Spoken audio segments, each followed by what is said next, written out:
ya ga-anọ n'ụla ọkwa na-ekwe osu asị m gịnị bụ ekwe osu asị m na mbọsị ọ ga-apụta ya bụ ndị ilo ga-anọ n'ụra ọha ma bụ ekwe osu asị m na ha ncha ga-anọ n'ụra na Nnamdị Kanụ ga-apụta n'ike na ebube Nnamdị Kanụ ga-apụta n'ike na ebube asị m na ọnụ kpụrụ njọ n'isi ya ga-atụgharịkwọ mma asị m ọbịara igbu Nnamdị Kanụ bụ onwe ya onye si na Nnamdị Kanụ agaghị adị ndụ onye a ga-eji anazere mmiri onye si na Nnamdị Kanụ onye a ga-eji anazere mmiri ọnụ niile kpọrọ ogiri ọnụ ga-akọrọ ogiri lacha osisi abụrụ oturu ga-emeche wee kwele Nnamdị Kanụ ga-apụta asị m na ọnụ ahụ iji wee kwuo ya na ike ejikwa ya wee kwugharịa mma n'isi ya asị m na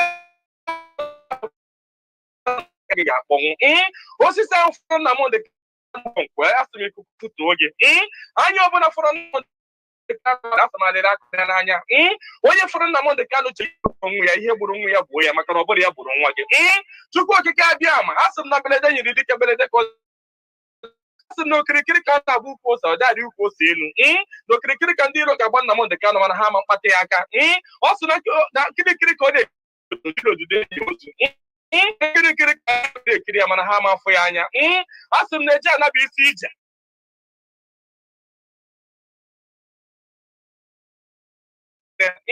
tinye aka eri Nnamdị Kanụ maka ọ bụ nwi asị na Nnamdị Kanụ ga-ejirecha na ha ndị echere bụ ije mmiri ọ bụrụ eje nkụ asị na ya ije ga-abịa ije mmeri asị m na ọ ga-anata asị m na ọ ga-abata sirili werere asị m natara anyị Nnamdị Kanụ asị m unu ga-akpọnatara anyị Nnamdị Kanụ ga-akpọnatara anyị Nnamdị Kanụ ga tụnye ugo ga nye mmeri mmiri tụnye ugo n'elu nye ike n'elu ike nye ndụ n'elu ndụ ọkwanụ ndụ ka o ji ka onye Nnamdị Kanụ nke wee kwụrụ jinjin onwe ike wee kwụrụ wee fuu n'ofufe a sị na ya kara ka anaghị eri nwa ngwụrọ ihe mere ha ji jide Nnamdị Kanụ bụ ka nwee ike wee megide ndị Igbo ka nwee ike megide ụmụ Biafra ka nwee ike wee kwuchi anyị ọnụ ka anyị ha nwee ike wee kachi anyị ọnụ ka anyị ghara ikwu ọzọ mana ama m na dododo Chukwu okike abịa ma ndị nwa na ndị nwe mmiri ndị nwe ikuku ndị nwe anyanwụ mmụọ nna nna anyị ochie mmụọ niile nwụrụ anwụ ka anyị dị ndụ mmụọ niile ọ kwafọrọ ọbara ha n'ike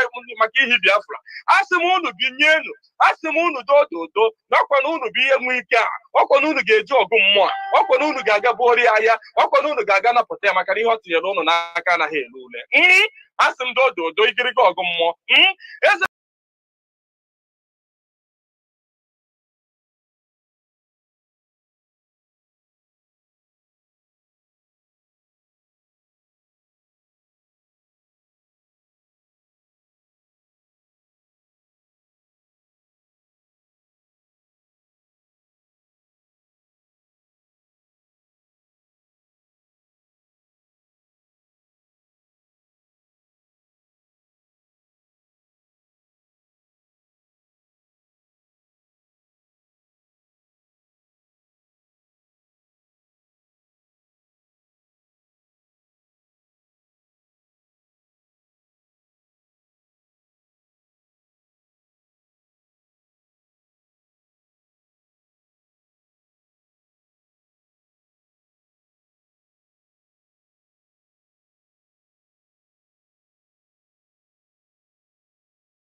to carry out their crime, which they committed against MAZI Nnamdi Kanu and family, against humanity. That is why we maintain, reiterate, and continue calling on the world to hear our story, to make sure that justice is being given to MAZI Nnamdi Kanu, that Nigeria committed crime against him, against the indigenous people of Biafra. What we are doing is legal, is legitimate. We are calling or fighting for self-determination, which is protected under international law, international charter, even under the Nigerian law, Nigerian constitution. It is allowed. Atiku Abubakar, who is today a presidential candidate in Nigeria, he became a Nigerian via referendum. That is what we are calling for. Because he was in part of Adamawa, Cameroon, Adamawa part of Cameroon. But because of due to referendum, which was granted by Britain, they voted and they wanted to remain with Nigeria. They were not killed. Had it been what Nigerian government is doing today, killing people that are fighting for self-determination, maybe they would have killed Atiku Abubakar. Atiku Abubakar wouldn't have been alive to be vying for presidency in Nigeria. Do you see our logic? Do you see that we are on the right path? We are asking for self-determination, which is under the law. We are not doing anything illegal. The indigenous people of Biafra is a global movement, very peaceful, registered in almost all the countries of the world. Do you understand? Almost all the countries of the world.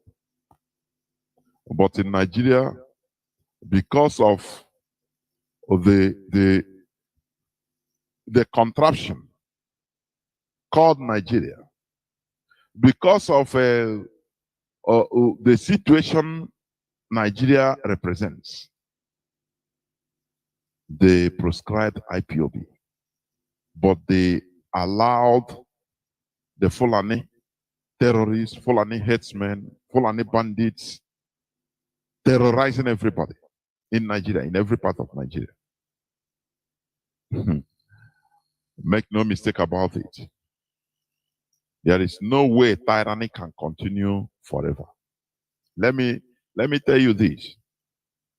When you study history, you find out that all those tyrants, empires rise and fall.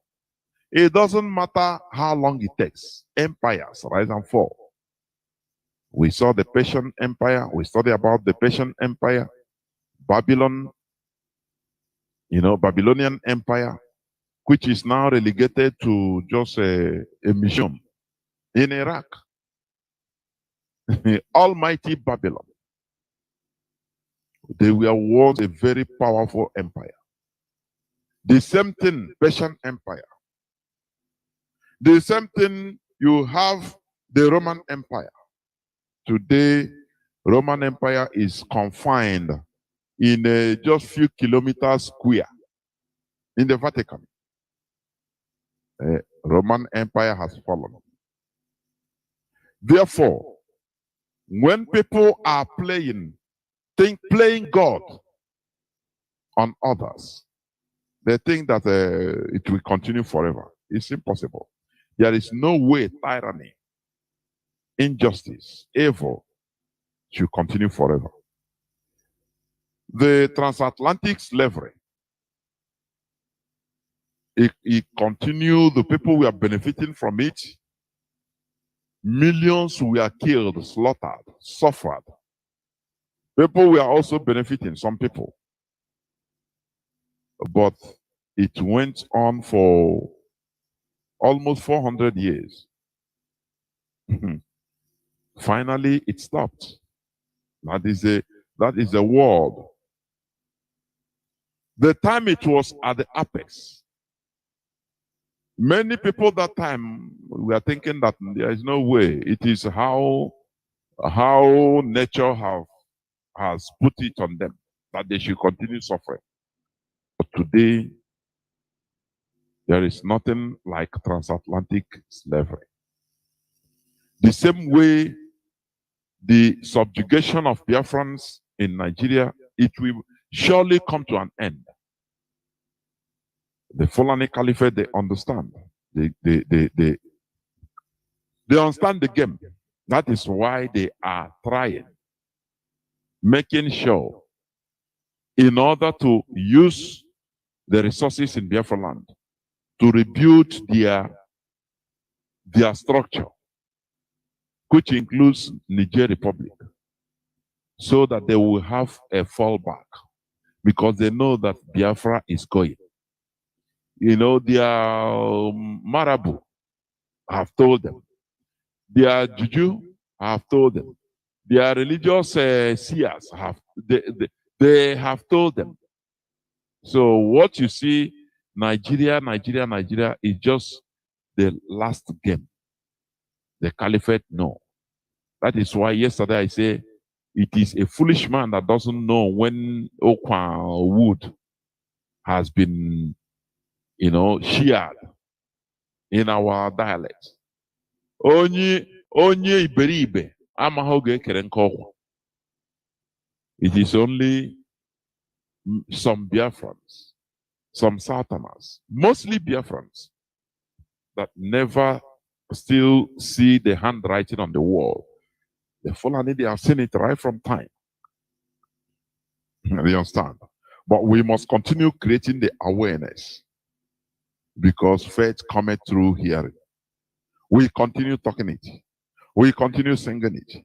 We continue educating our people on the danger that Nigeria poses for all of us as a people. In Nigeria, we have no hope. In Nigeria, we have no hope. Our hope and solution lies in self-governance of our restored nation, Biafra. It doesn't matter how you think it. That is a reality. Therefore, once again, I welcome each and every one of you to today's edition when I try to of open Radio Biafra Hausa service, coming to you through Radio Biafra London. I will go straight into reading some news headlines before I continue on the yesterday's topic about politics of collective interest. Let me go into some news headlines, or news that made it to the headlines in the zoo.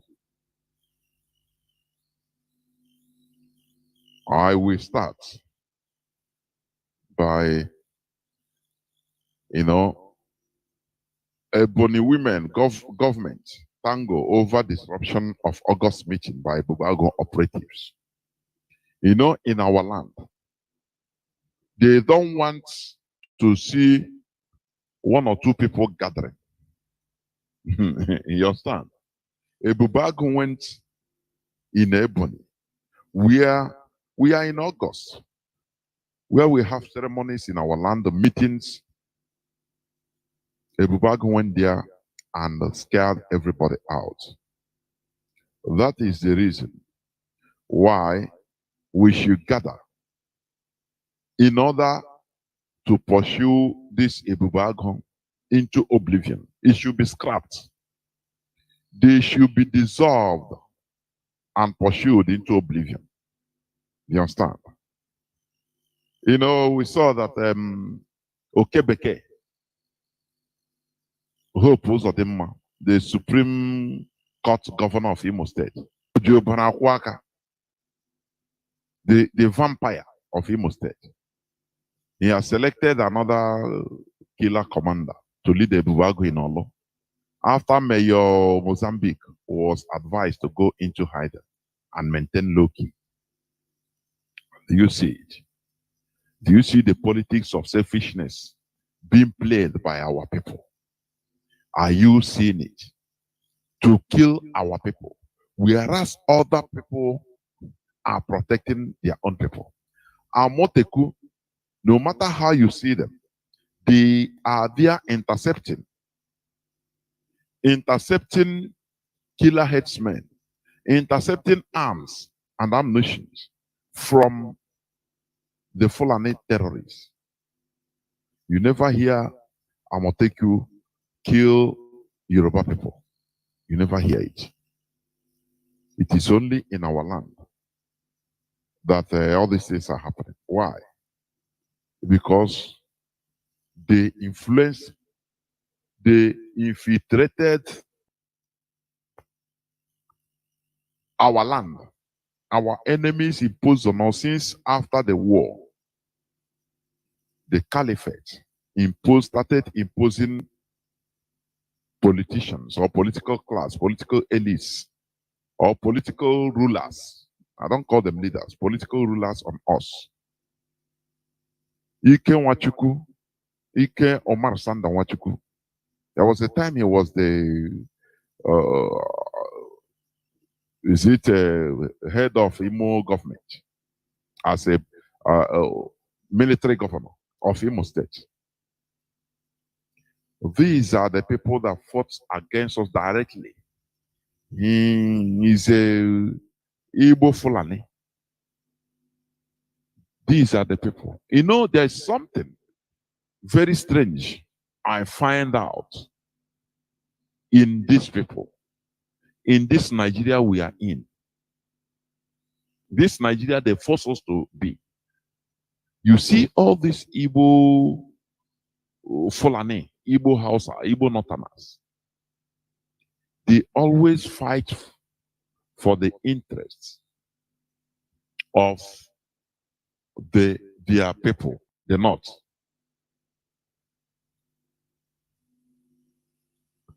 They always fight for the interests of the caliphate. Somebody like Ike Nwachukwu. You know, it's Ike Nwachukwu that thwarted the military coup against Babangida by Gideon Oka, which he has succeeded. Ike Nwachukwu that time, I think he was in a 2 division. He was the person that ordered, you know, the thwart. Gideon Oka came to liberate Nigerian indigenous population from the hands of the caliphate. He has succeeded almost. Ike Nwachukwu came to thwart everything. You know, he fought on the Nigerian side during the Biafra Revolutionary War. But there is something. If, for example, tomorrow, Ike Nwachukwu, in one way or the other, he kills a fellow Alhaji, they will now use him to torment, to start massacring the Igbos. That is something that beats my understanding.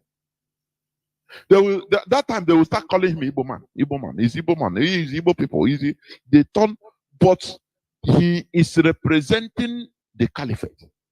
But when they want to do anything, maybe he fall out of favor with them in one way or the other. Now they will turn everything Igbo. That is one thing that beats my understanding. The Britain, Canada, Nigeria, honestly, they tied us because they learned from India. India liberated themselves completely. Now they say they will never allow such thing to happen in Africa. You will see an Igbo man, Igbo Fulani, or like Omar Sanda, doing the biddings of the Fulani, killing Igbo people and others for the Fulani Caliphate. But one day they are happy, they will not talk, no person. But one day maybe by mistake, he kills a Fulani man. Now they call him Igbo man. Because of him, they start slaughtering Igbo people. This is an irony. The mess we are in. The mess we are in.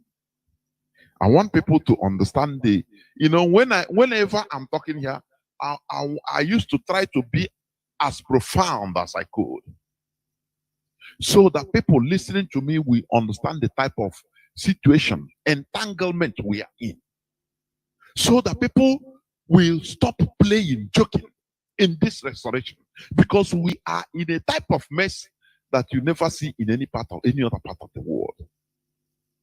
I am telling you honestly, but we must conquer.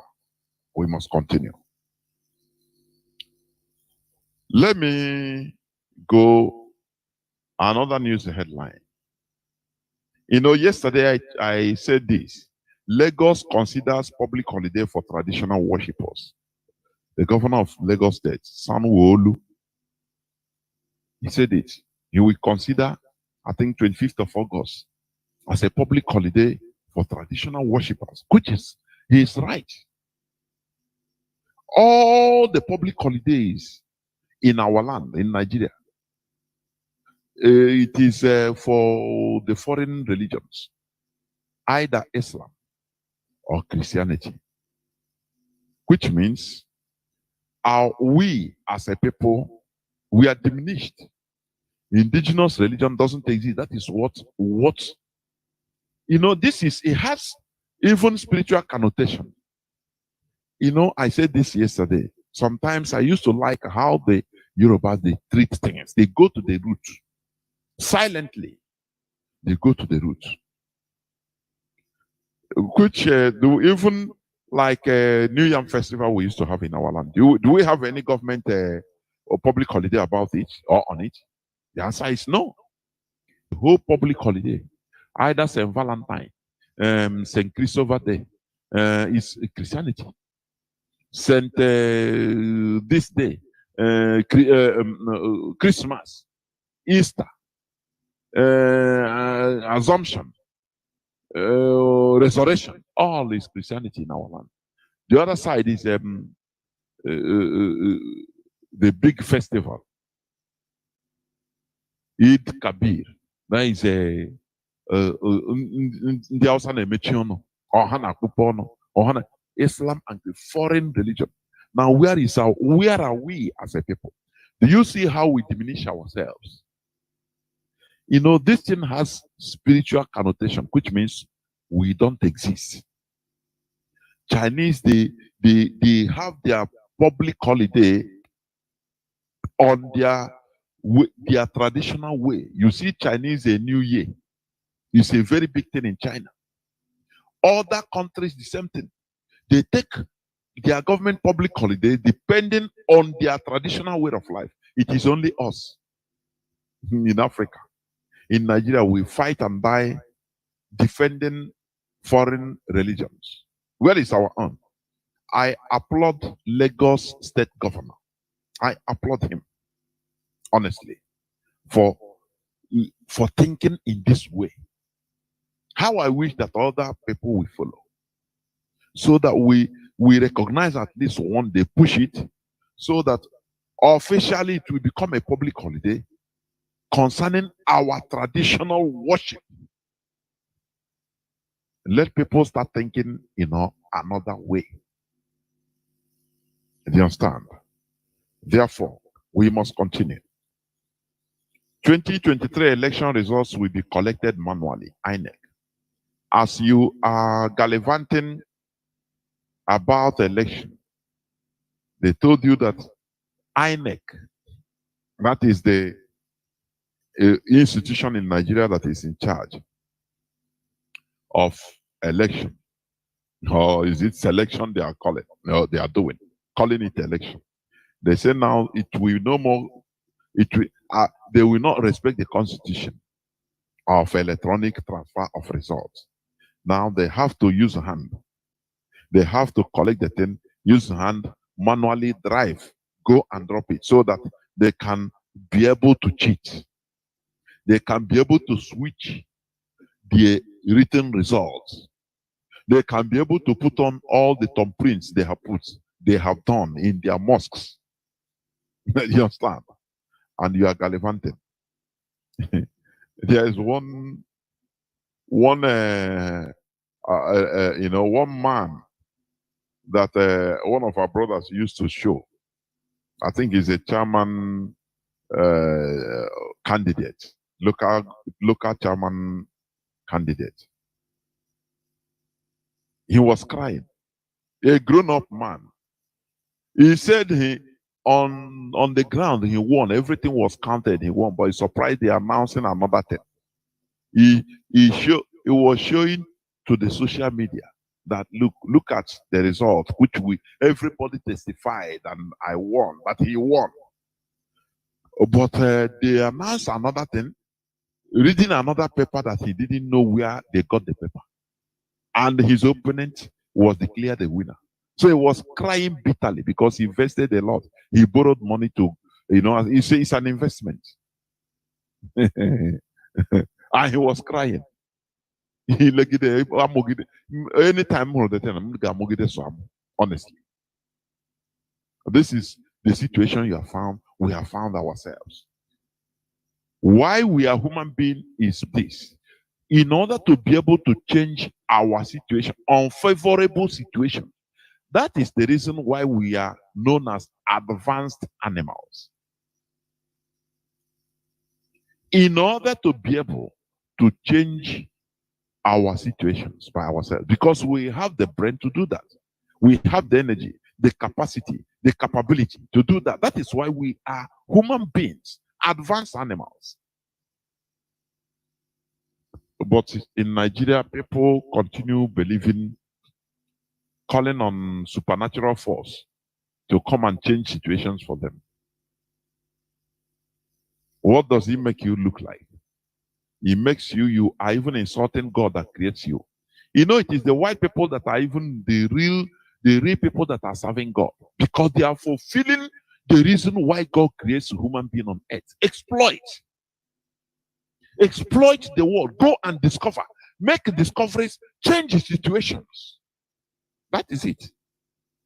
In Nigeria, no electricity. If people can just gather, organize themselves for 1 month and say, look, people should come out and stampede, protest, anyhow it is. Everywhere, millions gather, say, we don't need any other thing first. Give us electricity. No more generator. Anywhere they see, do you know that it can be done? Anywhere they see generator, they destroy, they burn it. In Murtala Mohammed Airport, they burn it. In the houses of politicians, they burn generator, they destroy, they burn it. Anywhere in the say, let everybody stay in darkness. Give us electricity 24/7 collectively, or no person will use generator. Before God and man, if Nigerians could be able to muster themselves and just make this target only, within 1 month they will have electricity coming direct. Anywhere they see generators, they destroy it. Everybody will stay in darkness. Everybody, both politicians, both Dick and Harry, because they are the people using generators that are 24/7 consuming. No business, everything. Say, let us instead of let everybody be in darkness. If it is hunger or death, let everybody. But you will see that the electricity will come up the way you don't even think. But Nigerians are praying to God for God to give them electricity. They will go into churches and mosques. God, give us electricity.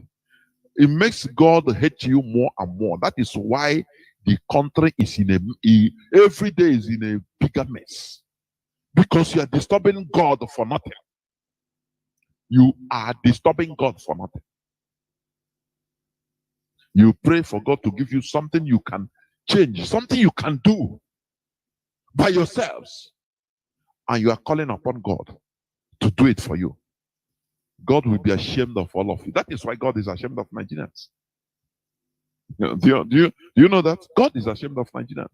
For you to be a Nigerian, only on Judgment Day, Once you say you're a Nigerian, it's a criteria for you to go to the hottest part of hell. It doesn't matter who you are. I'm a pastor, I preach. They say, come on, get out. I'm in my mind. Say, come on, you're a Nigerian. Oh yeah. You are dead. You will die, continue dying forever. Because Nigerians don't understand the reason why God gave them brain.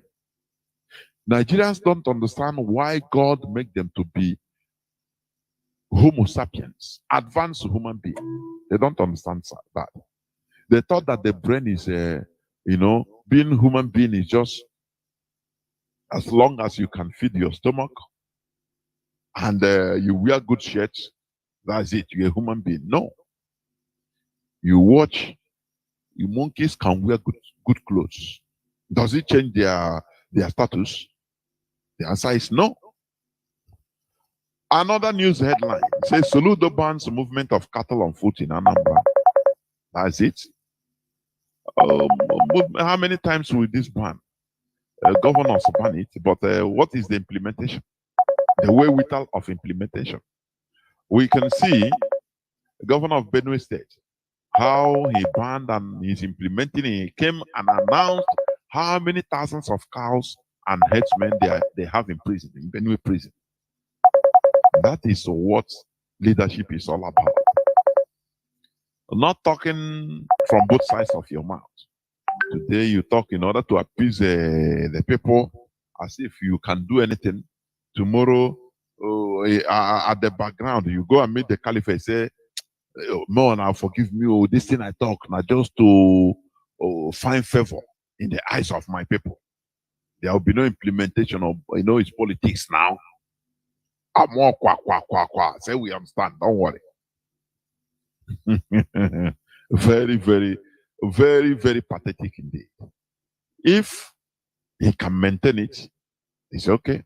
IPOB has bound the movement of Fulani cows, and the people should continue respecting it. It is not something of one day. IPOB is working on a very difficult and hostile situation. People should understand that. There are many forces against IPOB because they don't want the light to shine. But we, the time when you are pushing us, trying to suppress us, that time we sprout more and more. You are giving us a push, a leap. We leap higher.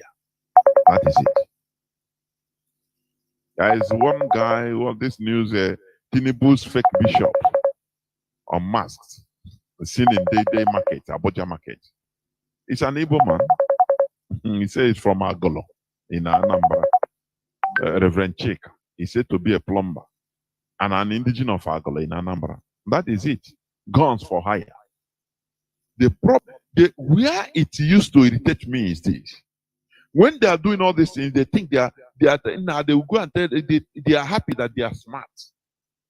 They don't know that they are putting everybody into a very bad situation. They are selling their birthright, and not only them, the birthrights of others.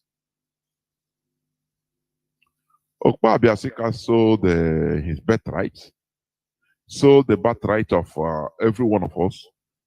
Yes, Nigeria defeated Biafra. But where is the position of Okpa Abiasika's children today? Where I ask, what is their position?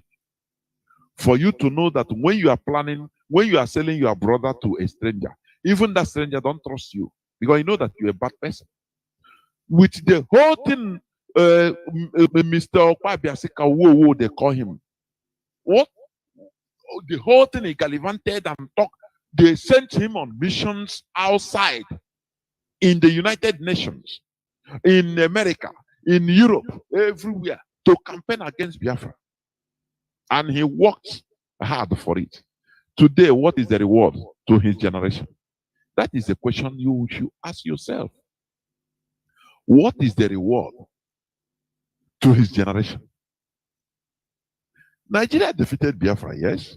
Had it been, we say, okay, we give a president to the son of Okpa Abia. the son of Asika. He say have something. But what is it? He is his children, his siblings are hiding. They change they quickly change their father's name.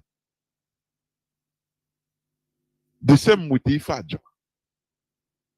For you to understand that when you are busy selling your people, you are selling yourself. The people you are collaborating with, the foreigners, the suppressors, the oppressors, they will be, supplying you money and wherewithal, but they hate you with their hearts. They will hate you with their hearts. Do you look at the conversation between the bug the conversation, phone conversation between Alhaji and Kunle. Alhaji told Kunle that let him not mind all these Igbo politicians. All of them are trying to gallivant to do as if they are with them, but they are using them. Say they don't trust any of them. They don't trust any of them because they know that they are just simple businessmen looking for their pocket and their stomach, nothing more. So if you hear this from the horse's mouth, why are you still bent on destroying your people? Because when you destroy your people, you are destroying yourself. You will die. What if you are generations? They will be there suffering the same thing. Where is the son of Aziki, with the family of Aziki? Where is them today? All these governors that kill our people, do you see any of them being given a presidential, candidacy?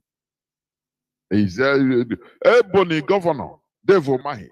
They try thinking that because of these people, they are useless. You know, that time they told them, they will go and tell Obiano, you are our man. We will give you, we will support you. You become Igbo president in Nigeria. So do our bidding. Hey, Obiano was happy. He said, Mietiala is in his, he put Mietiala in his cabinet, and they are directing him on what to do to kill our people, to kill his own people, with the same elusive promise of being Nigerian president. They went to Rochas, the same thing. They went to all of them, Devomai, Ugwanya, all of them, even the Hitler, the little Hitler of Iguacha River State. Wike. They promised them the same thing individually. You are our man, we will support you. Just show us that you are not supporting this IPOP. Yes, some Wike say, okay, me, hey, me, I'm crazy. I will show you now. Don't worry, I will not talk. How much he gave to Tambuwa? How much? Upon all these things, I want Hanala. Even governor of Ebonyi State, even a senatorial seat, he don't have. They don't understand politics. Real politics starts from your people. Politics is grassroots. You cannot, MAZI Chinasanworu said this the other time.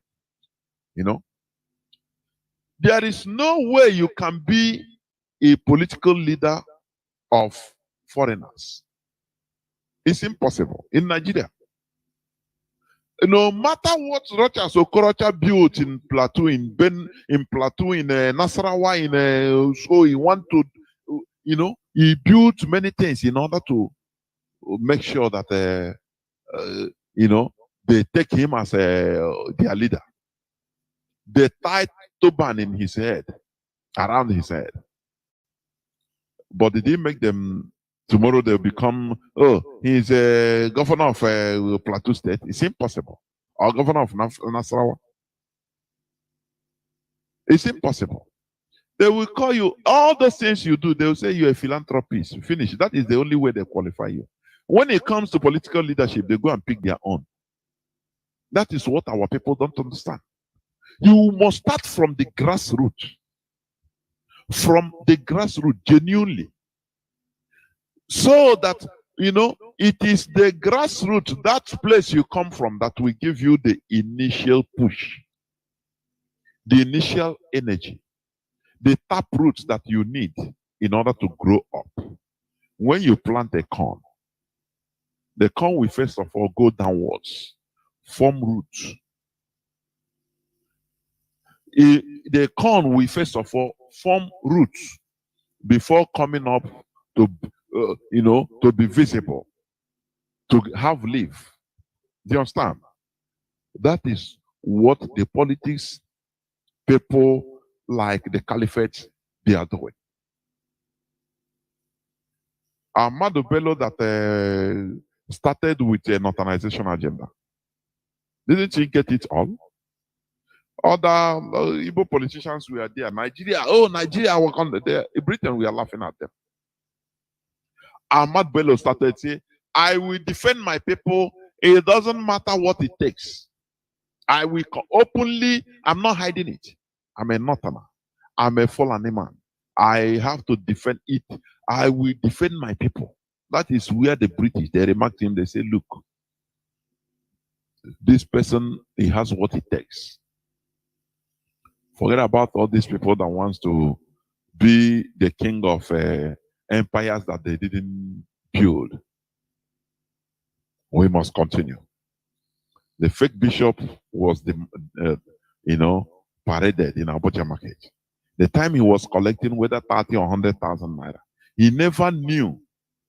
He called it sharpness. He never knew that one day we backfire on him. Now, is he still eating that 100,000 naira? The answer is no. Or only the shame. Now people remark him anywhere he is. That is what people should understand. Treachery doesn't pay. Treachery doesn't pay. That is why most countries of the world, treachery, a traitor, a saboteur. If you sabotage your country, they sentence you to death, they hang you. Most countries of the world, they don't pity traitors because they are worse than outside enemies. They are worse than outside enemies. Because without complicity of a traitor, hardly outside enemies can make headway or can make headway. It is impossible. They will start looking always outsiders, outside enemies, always start looking for somebody or a group of people that they can use. And that is too bad. We must continue.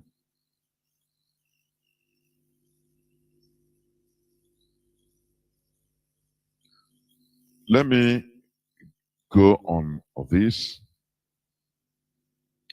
This is another headline. This other headline. Why prescribe IPOB and not Mietiala? This is a question that has been here. Wole Soyinka said. This is not only asking the question. You should drum it higher, very harder. Make the noise. Let people understand. Because there is no rationale. I used to say it and I continue saying it.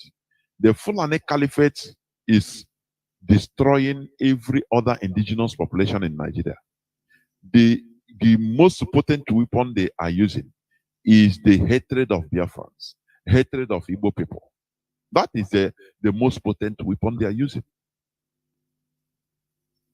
Before you know, if you want to read, they want to react. They say, no. Do you see? All we are doing is try to subdue the Igbo. So be with us. And they are killing those people also. They will blind their eyes with the hatred of the Igbos.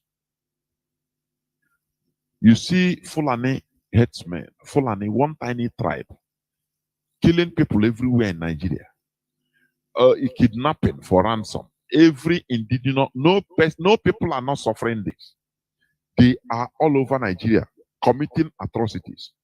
And their politicians, they are protecting them, defending them, vindicating them, telling everybody why it is their right to carry firearms, assault rifles. And the people can never rise up. When they want to rise up, Fulani politicians will tell them, look, all these things we are doing is for the advantage of everybody. so that we continue putting down Biafra. Otherwise, Biafrans, the Igbo people will rise and dominate you. Everybody will keep quiet. Just like Niger government official said, yeah, all this noise in social media by Nigerians, what is it? Because they want to put the thing to rest once and for all. That is what the Fulani Caliphate told them. They are counterparts. And it works. Oh, everybody was shouting. Why giving Niger Republic this type of money for cars, building railway lines, billions of dollars, everything? But even ASU is on strike. People are not being paid. Now, the other day, Niger minister, defense minister came up and said, hey, Nigerians, why are you like this? We merit it. Even more. You know why? Because we help you people to defeat Biafra during the war. And everybody went back to the shell and said, hey, I better go, because they know that they have touched now. That they have gone a place where Nigerians don't want to discuss. They don't want to confront it. It's their weak point. When it comes to anything, discussion about Biafra. No, I beg, leave that. If that's, don't talk them. It's okay. If it's money, is it not only money? Let them build more railway lines for you people. No problem. Leave that. And Nigeria is going into oblivion, going down drain into abyss. You understand me? Okay. There is this is why Nigeria exports electricity to Niger Republic, Benin Republic, and Togo. When you read this, they say in order to obtain foreign exchange, in order to earn foreign exchange. Now, that is why they are giving electricity to Benin Republic, to Niger and Togo. And these countries, they have even steady electric supply. I'm telling you. They have steady electric supply. But the people giving them, their population are suffering. They don't even have. How idiotic are Nigerians? They say, oh, we need to end foreign exchange. What is foreign exchange serving to Nigerians? What? The politicians are looting it. What of if this electricity is being generated in Nigeria, satisfied to Nigerians? First, they are paying bills. You know, in Nigeria, they don't pay, what do they call it? Is it quoted bill? Estimated bill. They pay. They don't talk about what you, the electricity you don't consume. They will come and give you the bill to pay.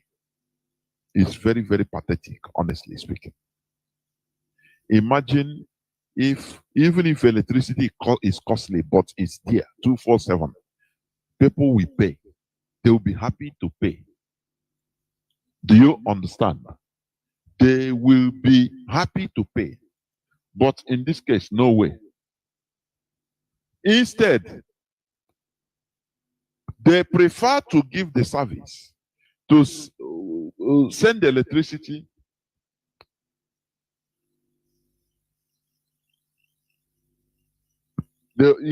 they prefer to export electricity to other countries to be enjoyed. But Nigerians are no electricity. The foreign exchange they are earning, who is profiting it? It's politicians. Oh, this one, a contract that's supposed to maybe a road that's supposed to be fixed with 100 million naira. They will put another 10 knots, 10 zeros. It will become 100 billion or more. And they pocket everything. It is very, very pathetic.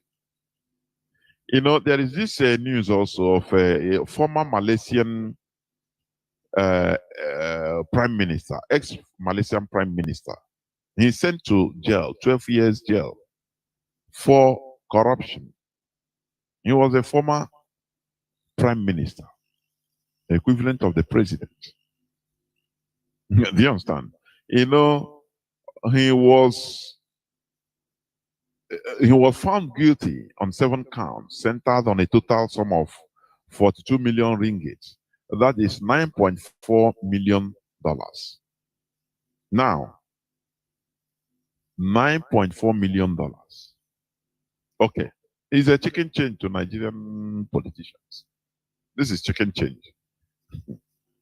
He was sentenced to 12 years in prison.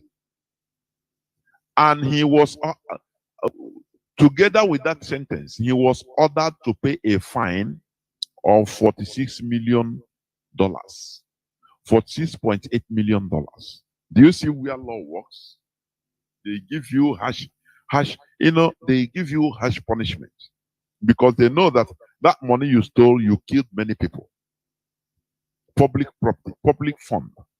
You destroyed many lives because of it.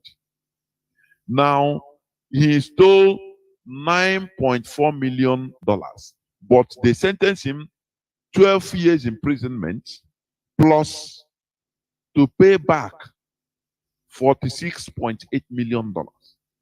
Compared to Nigeria, where somebody will be, in court for maybe $2 billion, 2 billion, not million, $2 billion, embezzling $2 billion. Now he'll be granted bail, number one, and to be paid, he will be fined maybe something equivalent in dollars, equivalent of $50,000 fine, and he will be bailed, and that's it. Okpare, Okuawola. Or even he will become a hero. People will welcome him from prison. Hey, his own people, they will welcome him. He will be singing music, praises of him. Tomorrow he will be there, he will vie for another political office. And useless animals will say, oh, this is our own man. Just like one brother said yesterday, that Nigerians don't fight criminals or criminal politicians. They like them. Nigerians love a criminal. The only thing is that they make sure that that criminal politician is from their family or from their tribe. That is it. That is a very good, very big statement. And it's true. Nigerians don't fight, they don't hate corrupt politicians. No. Instead, they pray and try to make sure that that criminal politician come from their family or from their tribe. That is it. Do you see the reason why in Malaysia you have many Nigerians, many Biafrans there looking for green pasture or in search of green pasture? Because they punish defaulter of law, even ex-presidents, ex-prime minister. No person is above the law. He was given a harsh, the High Court upheld it. Because he was on bail, going to court, but finally they upheld the judgment. 12 years imprisonment. He's going to serve it. Do you see? That is the reason why you try to get Malaysian visa to go there, and when you go there, it's nice. You stay. Because of this thing, something that you cannot achieve in your country. If it's in Nigeria, you see, people will be against, they will be supporting the criminal politician. Now, leave him now. After all, he was a president. Is it easy to be a president? Is it easy to be a senator? It's jealousy. That is the one that used to scatter my head when I read some comments. I said, God, why? When you comment on, the fact, they would say, you see some people, it's jealousy. Go and find your way. Is it easy to be a senator? Oh, stop accusing. Even if he chopped the money, he tried. He built a road. Do you see? He built this road for us. And Obina Bari. But we must continue because this is, I see that Nigerians, they have not reached, I'm not talking about IPOBians, Nigerians. If you're Nigerian, they have not reached the capability, the advancement, human advancement of critical reasoning. You understand? You know, it's an advancement, it's civilization. They are still in that primitive system, primitive way, whereby the way they are seeing things is different. It's different. You understand? The way they are seeing things is different. No changes. There isn't that primitive way. So they will see you when you come to tell them something that, look, this person, this politician, he stole your money. This money is stole, is your money. It's the money that's supposed to be used for health care, for building infrastructures that will benefit you personally. You will benefit personally. They'll tell you, I beg, leave. Do you think that we trust human being for anything?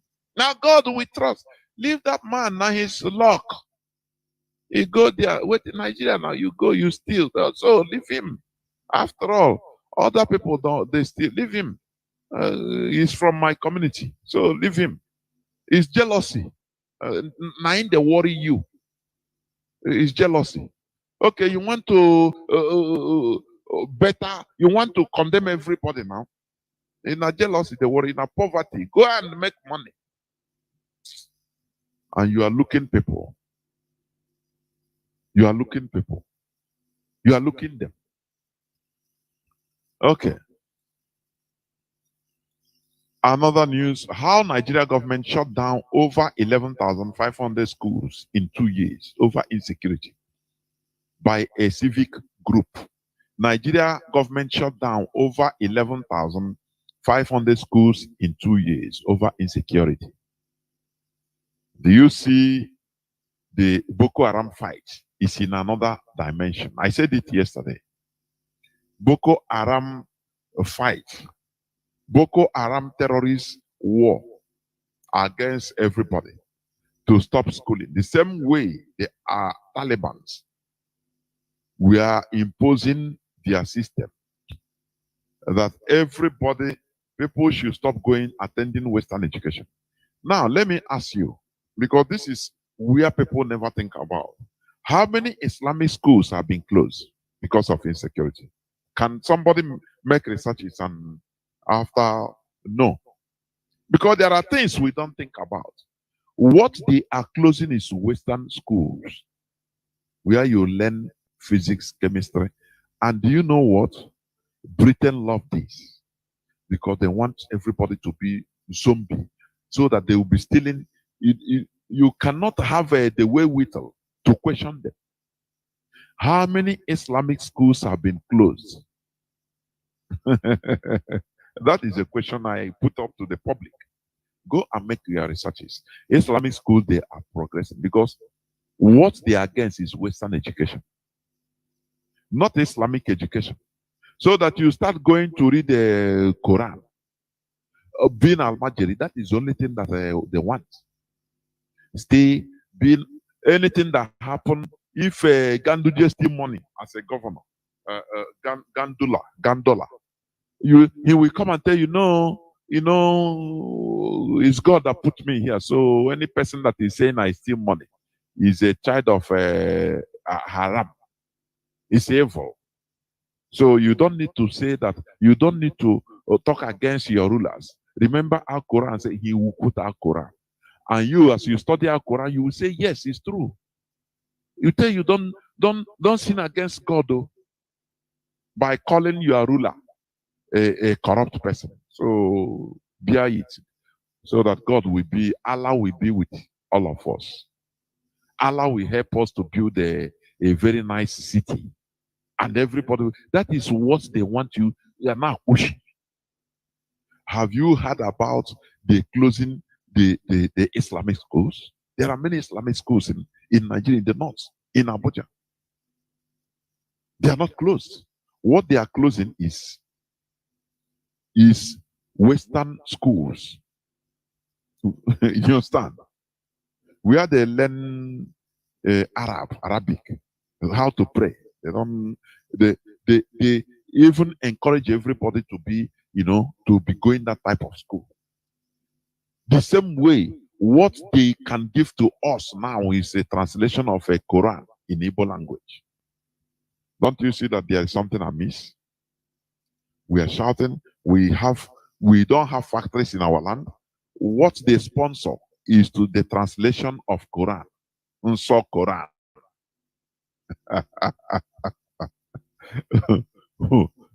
They want to lead us to another paradise.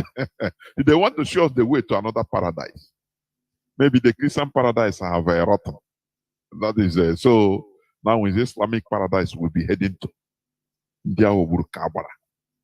India Oburu Kabara.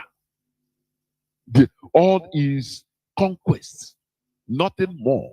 Mental subjugation, so that they can control your life. Nothing more. The same way the Europeans are controlling our life through the Bible they bring to us. Any Biafran, any woman, Igbo woman you talk about, he will quote for you from Genesis to Revelation. What happened? Oh, now, why no? On that thing. When you go to them this and that.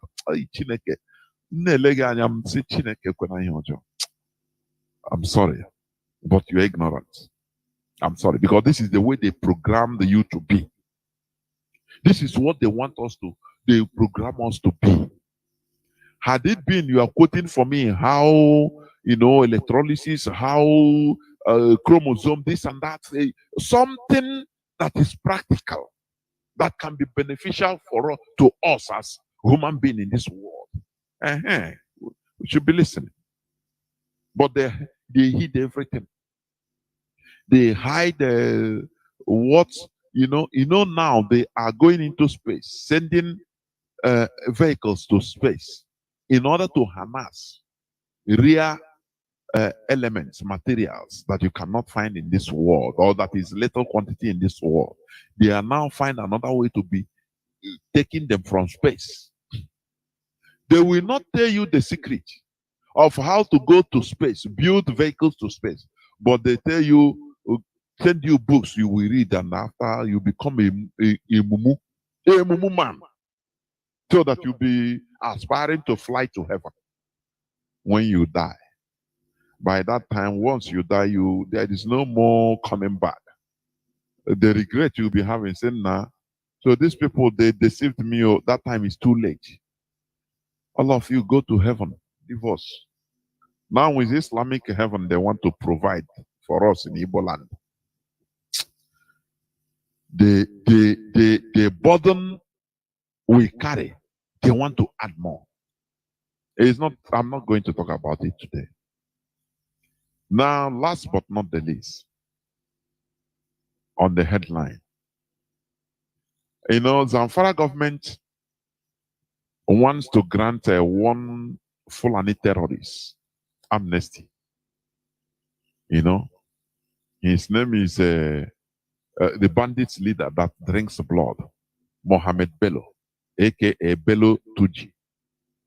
Because he embraced the peace initiative. He sent thousands of people, if not tens of thousands of people, to their early grave.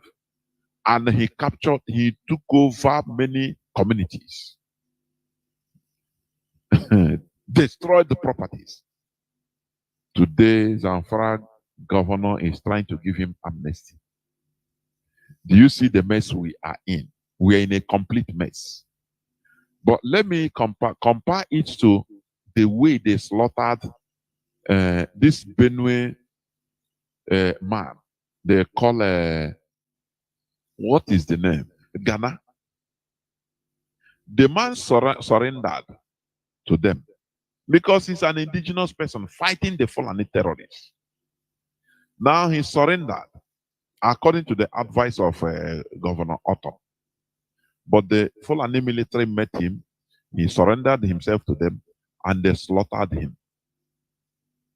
The Nigerian army has disclosed how Tawaze Akwaze, aka Ghana, the most wanted criminal in Benue State, was caught and killed by its troops after surrendering, and they killed him. But look at this other man in Fulani terrorist. This one it was September 2020, 2 years ago. He surrendered. He was fighting the Fulani terrorists. This Ghana. And after he surrendered, he said, no, I'm no more interested. But they killed him in a cold blood.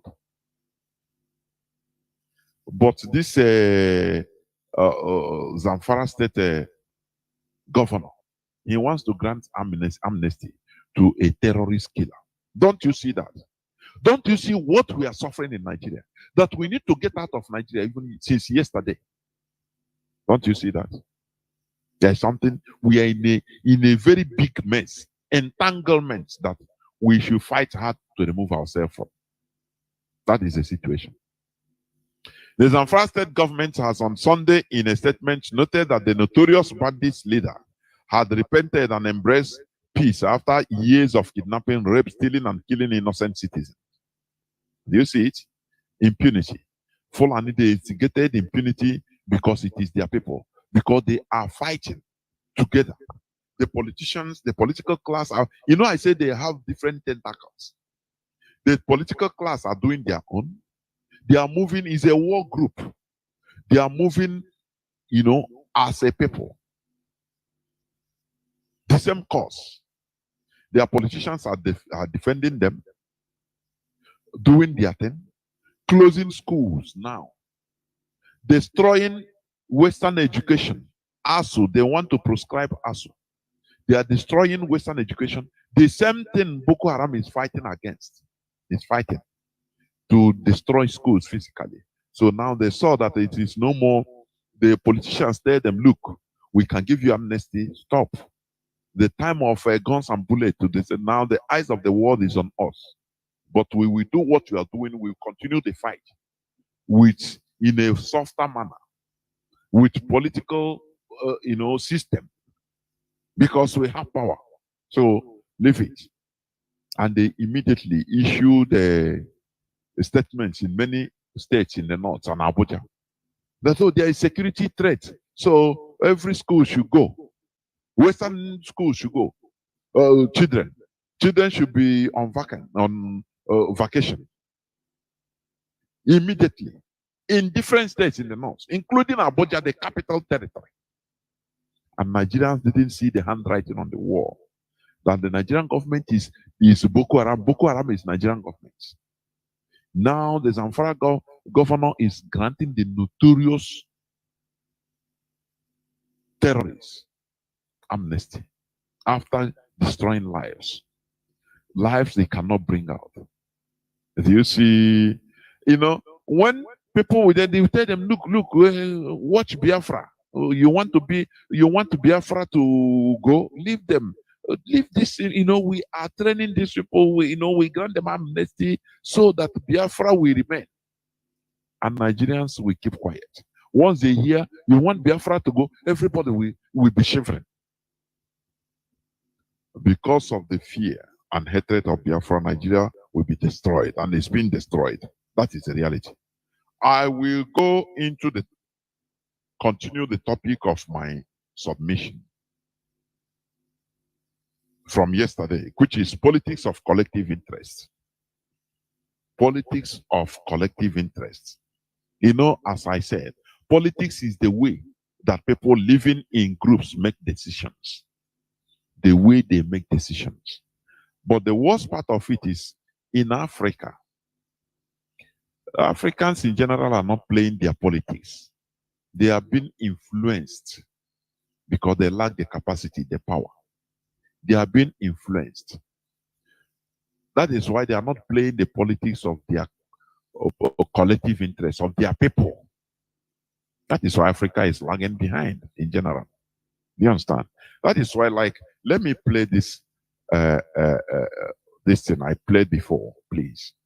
I played it before during my preamble, but let me play it again so that you hear it. I want to bring out something from there. Please listen. Listen to it. This is a white person. He's a white man. Africa, historically, sub-Saharan Africa, has been fundamental to the global prosperity.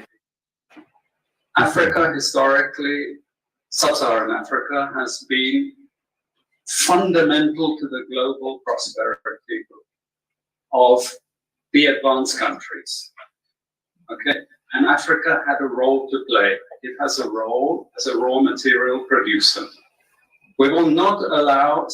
You know, since right from onset, since the coming of the Europeans in Africa, they found out a vast amount of raw materials, precious materials that is needed. Now they devised a politics of continuous maintenance of Africa in a mess, so that they will be able to be taking the raw materials. That is what this man is saying. He's a white man. Do you understand? That is the reason why Africa produces gold, has gold everywhere, from Mali, gold and diamond, Mali to Gabon, to even the zoo, to South Africa, to Botswana. Everywhere they have gold and diamond. But tell me any African country, I say tell me, that have gold reserve, in their reserve, that has enormous quantity of gold reserve. It tells you all you need to know. You go to Antwerp, Belgium, you go to Britain, you see enormous gold reserves. They bring us paper in the form of money, and they take everything we have. That is the politics the Europeans put in place. Because in a politics like this, in every politics, there must be losers. That is the truth about it. There must be losers. You know, the politics the Europeans put in place, the politics of their interests, collective interests, to the detriment of Africans. That is why they put in place this charade they call democracy. You know, normally politics should be organic. You know, the political system of a country should develop organically. But Europeans, they cut the organic process in Africa. They created rubbish and now imposed a type of governance which is convenient for them, beneficial for them, to be milking us. Democracy, they call it democracy. Make no mistake about it. Britain learned democracy, real democracy, white people from our land, from Biafra land. When Britain came to Igbo land, they saw that we Biafrans, we don't have any discrimination between men and women in the art of governance. Our women are they partake in governance, in rulership. Do you understand? So they are the people that destroyed it. That is why they put warrant chiefs. They said that these men and women combining together, ruling, sometimes it become a woman ruler, sometimes a woman king. Say no, no, no, no. It's not good. That it brings confusion. Because that time, their women, they were treating their Britain you are seeing today, they were treating their women as Afghanistan, as like in Afghanistan, as Talibans, relegated to their background. British women started voting, I think, 1918, at the age of 30. 1918 of yesterday. But these are the people that will come today and tell you, they are NGOs. We say, well, we don't have woman equality. We have woman. Because people don't study history. That is it. We have a problem. That is why they can come and tell you they are changing. They come and tell you rubbish. Do you understand? Britain, they started allowing their women to even vote as from 1918.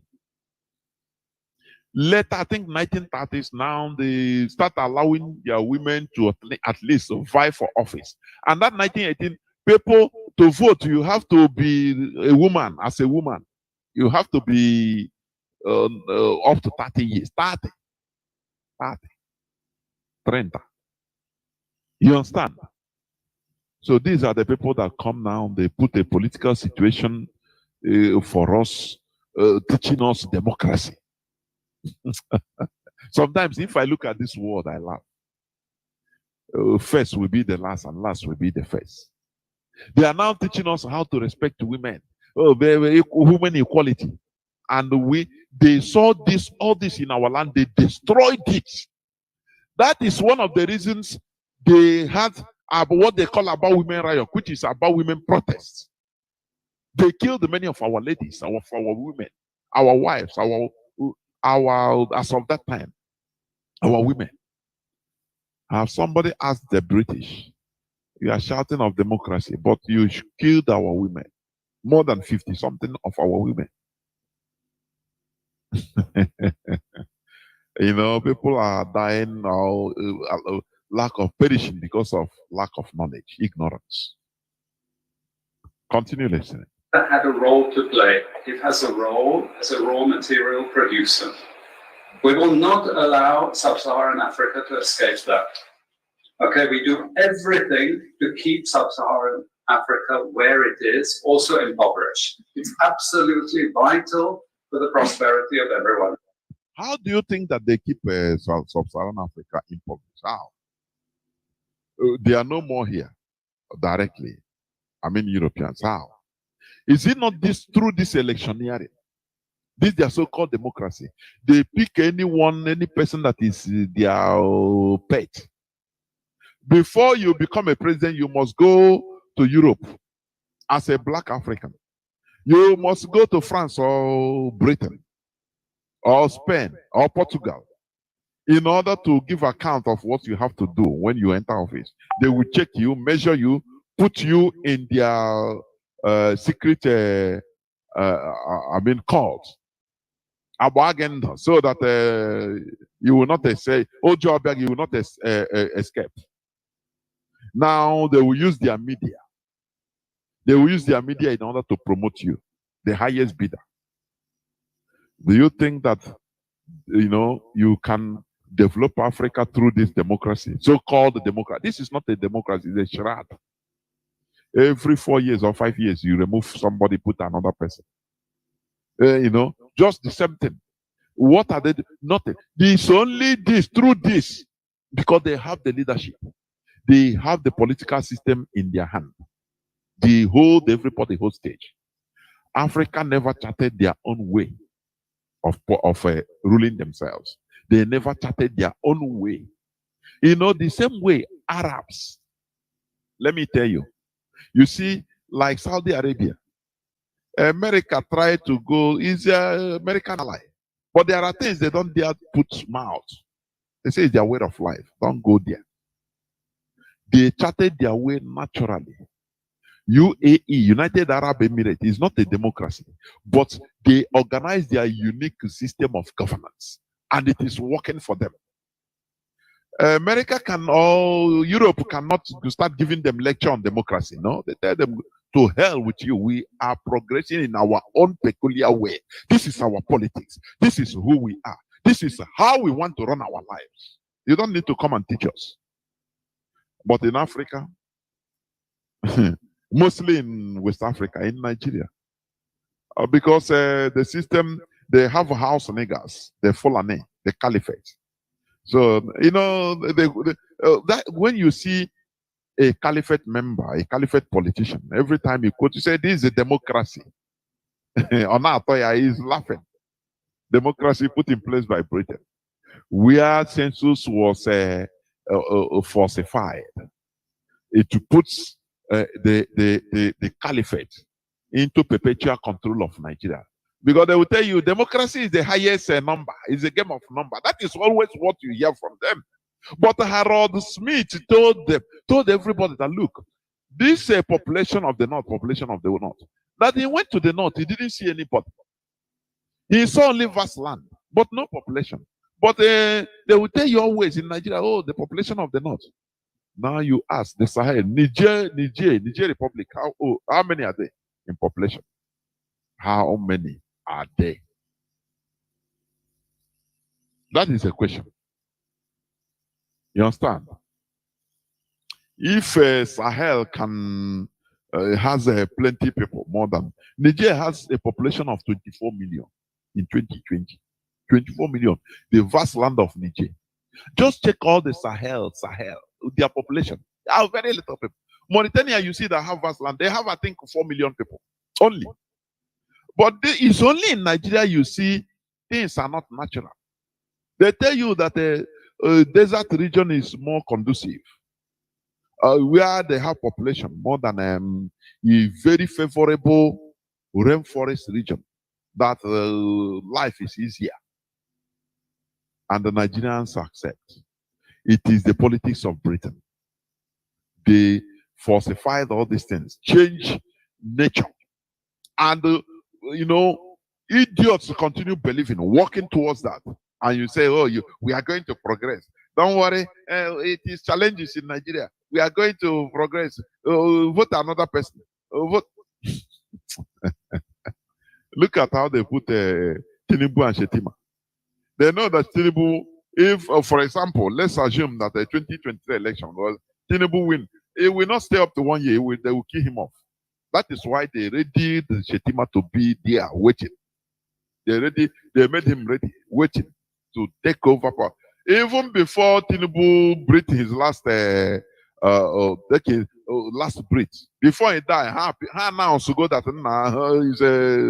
is Shetima now the president. So that is it. Niger Republic with a vast land, 24 million. Check Mali. Check all this Burkina Faso. Just as I'm telling you, you are in front of your computer, be checking their populations. It tells you all you need to know. It's only in Nigeria that the Sahel is more conducive. It has more population. What the politics Britain has put in place is absurd, honestly. Let us continue. Well, so let's get clear about that.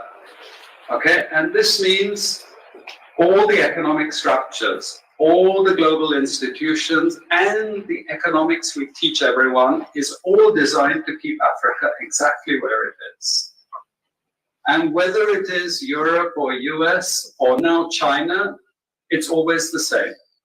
We need Africa to be impoverished because we need those raw materials and we need them dirt cheap. Okay, so that's the message. It doesn't mean to say that there's nothing Africans can do. Of course there is. Okay, but this is the opposition that they're fighting. This is what it's about. Because if Africa does do something different, I assure you living standards of all those in Europe and North America and Asia is going to fall. Of course, that's the reality. Let me leave it here. That is the reality. If Africa today collectively have brain, start developing, start being like other human beings, the living standards of Europeans, Americans, even Asia countries will fall, because Europe designed Africa to be where it is today, source of cheap labor and raw material. As doctors are running away from Nigeria, highly qualified doctor that if you invest on them, a good government invests on them, they will be working miracles. But they are running away to Europe and other countries. They will go to Britain, and maybe they are paying British doctors. What they are paying British doctors, they will be paying them lesser. This is cheap labor. They will qualified doctors now. They will tell them to be nurses, taking care of their old men and women, carrying their sheets. These are qualified doctors. That is cheap labor. Raw materials and cheap labor. The way they have put us, that is their politics. It is for their interests. Do you understand? Do you understand? A country can never develop inorganically. You must chart your way. That is what people fail to understand. How does the Europeans hold Africa hostage? Are they controlling what are they in charge directly? Do we have white president or white prime minister in Africa? The answer is no. But the problem is that the politics they put in place, this political system, political framework they put in place, that is what is working for them. That is why for any African to liberate, look at what this guy said. You know, Jacques Chirac in 2008, Jacques Chirac, the former French minister, he said it openly.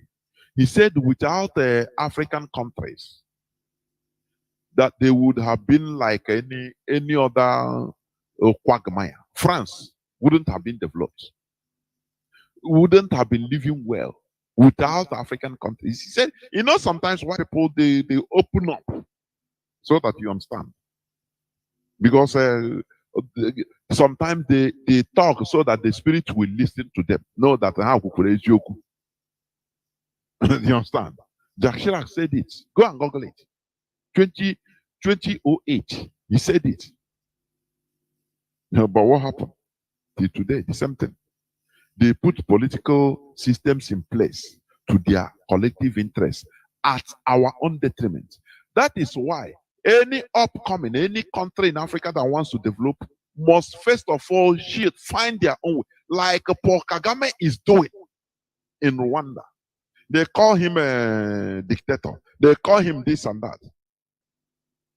But he is leading his people. That is why you see, I used to play the question, the interaction with Paul Kagame and BBC journalists. You have a poor human rights record. Oh, you are this and that. They say you are in value. You talk about value. You say what is the standard? Who has the standard value? So Europeans, they believe that we don't have value. We are just savages. They will same way they have been believing. That is why, you know, when Britain, the Europeans, we are in, is it southern part of Africa and Eastern Africa during the colonial period. You know what happened? Like in Uganda, you know what happened? Britain, they purposely invited Indians and Pakistanis, people of color also, people of white color, in order to come and run the economy, the economic section of the private sector, economic private sector of Uganda. What I'm telling you is a fact. That is why you have many Pakistanis, Indians in Uganda and some other of all those eastern, southern part of Africa. They purposely open door for them, say come, because they feel that Africans, the indigenous population, are not developed enough, brain-wise, mentally, in order to run sophisticated programs like shops being handled by these Pakistanis. That was the reason why when Idi Amin Dada of Uganda entered, he saw the reality and he now tried to pursue the Pakistanis to get out of Uganda. He did it in a non-diplomatic fashion, and they demonized Idi Amin of Uganda, even acted film that he is a human eater, he is a cannibal. All these things are, you know, propaganda. This Britain, Europeans in general, they know how to demonize somebody. They know how to turn you against your savior, somebody that is saving you, they will use their praise to turn you against that person so that you will kill that person if you see him. But you don't know. Ignorance will make you not to understand that that person is your savior. That is why they demonize Sani Abacha. Sani Abacha, he did something, he confronted Britain, and they turned against him. They used everything, he became a demon in the eyes of every Nigerian. These people are like demigods. Until we are able to develop mentally in order to understand some things, some secrets, we are nowhere. You cannot compare yourself with them. I'm telling you honestly. So what am I trying to say? Europe put a political framework in Africa to continue keeping us like this. What is that framework? Elections in Nigeria. I said they are preparing. Do you know how many billions? Do you know how many billions that are being wasted? Look at, you see on social media, people video vote PVC. Millions and millions of PVC thrown away. That is money. Wasted money. And people, wasted their time to go and collect it. But they do everything, they throw it. That is what the framework the Europeans put in Nigeria. Britain put in Nigeria. In order, it's just like a gangrene to continue killing us. You understand? Holding us down. So that we continue attacking ourselves. Instead of facing the reality facing us. No. Who will be in the center? Who will be the president to loot? Everybody is driving so that his family member will be there. His own criminal will be there. No problem. And that is what they have sentenced us. Every country that is developing must pass through dictatorship. They try to thwart China. Oh, you are practicing dictatorship. Is communism. Is one party system. Is this and that. China say get out. They don't even mind. Today, is China progressing or not? Today, I ask people listening to me, is China progressing or not? All this political framework they are putting on people is to hew you down to be able to be controlling everybody. To put everybody into quagmire so that they will be stealing. The other day, they said they are intercepted one super tanker in Equatorial Guinea coming from Nigeria that stole crude oil in Nigeria. I know that it is a money problem, settlement problem. Maybe the people they have settled enough, they say, we have given Oga money now. We have given which kind of money? Maybe the people in the water, the devil in the water say, oh boy, this one you give now for cow, you have to settle out. They say anything you want to do. That is when they contacted, we are trying to stop them. They say, no, come and stop us now. Now they have to use Equatorial Guinea in order to stop them. Equatorial Navy. Look at a small country like that. Nigerian Navy didn't have the capacity to stop that tanker. Do you see it?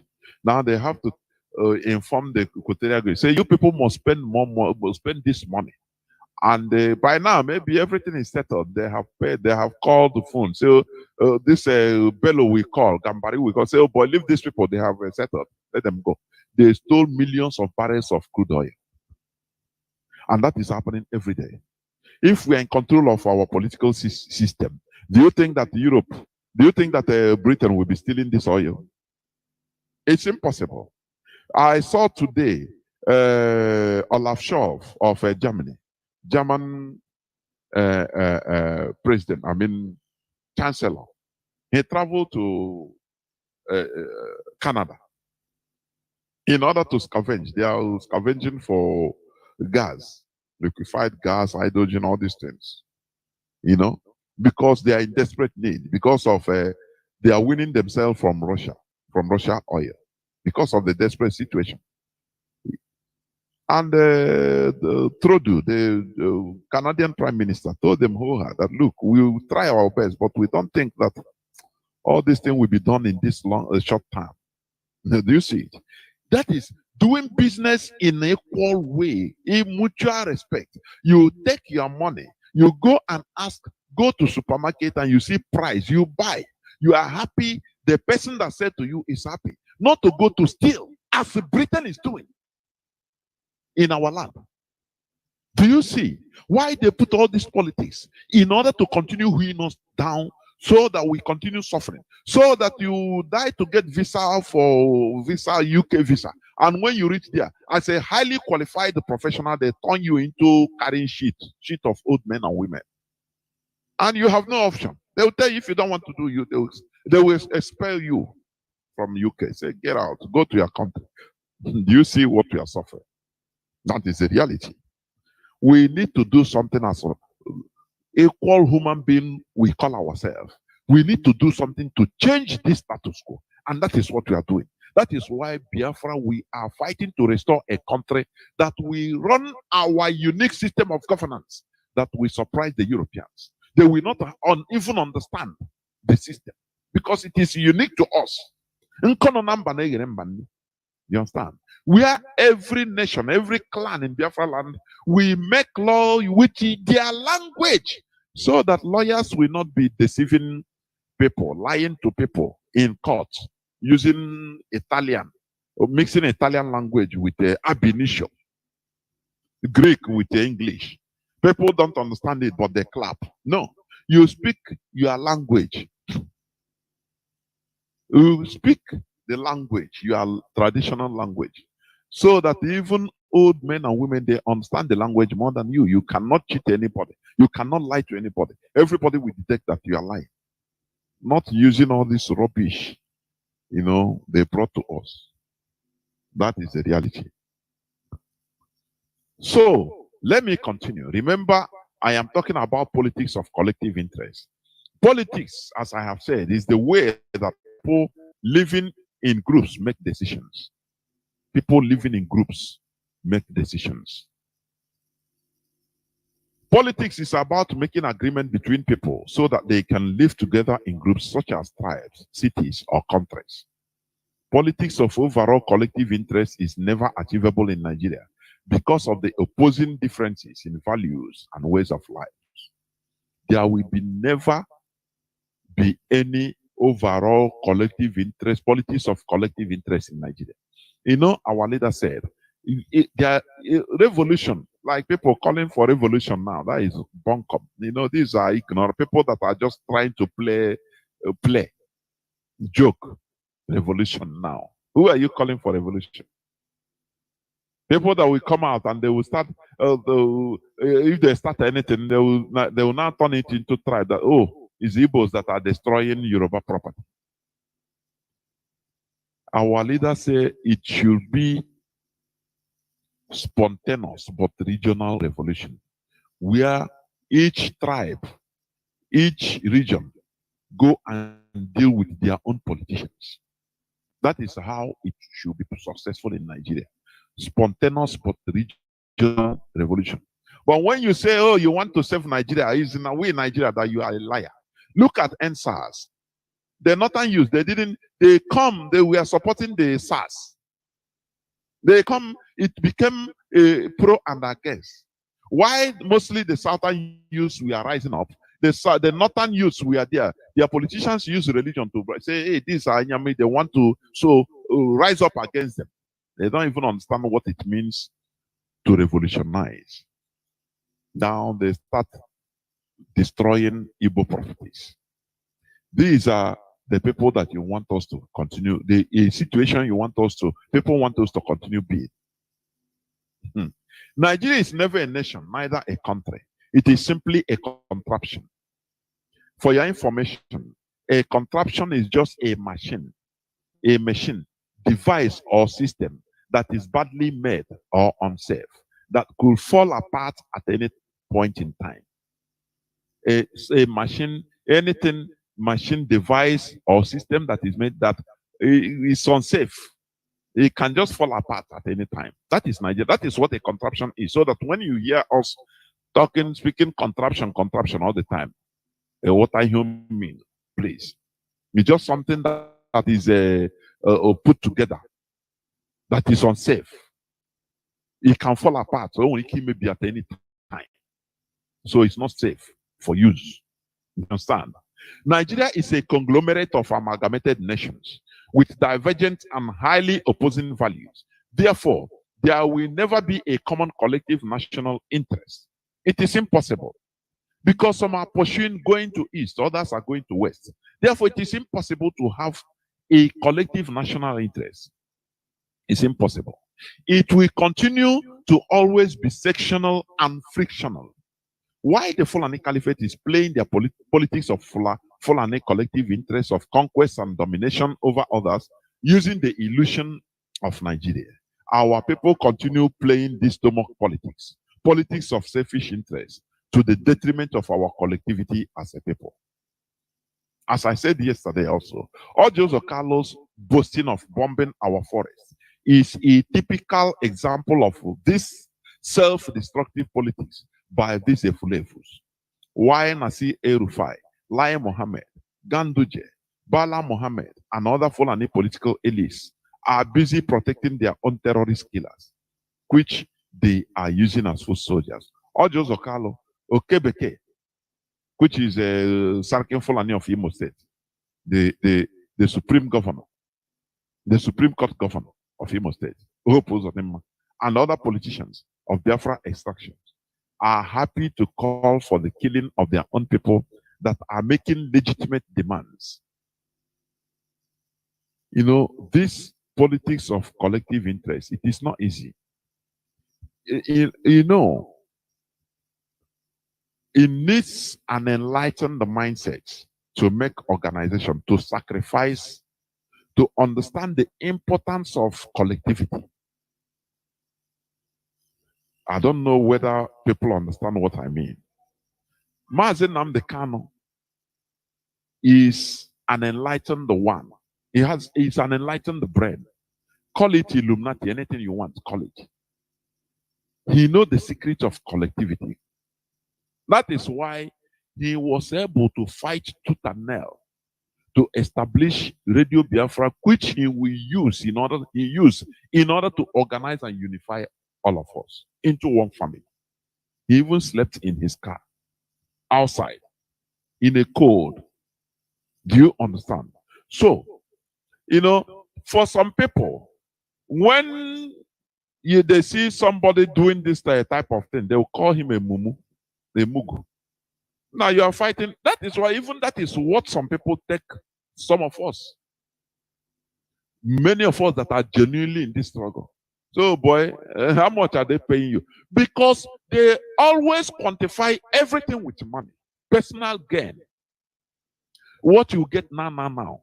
Go and buy food, go and buy something, eat and shit it. Within 3 hours, it digests and you shit it out. They will never believe that, oh, you are doing this genuinely, even putting your own money. They say you are stupid. They will be looking at you as a stupid person.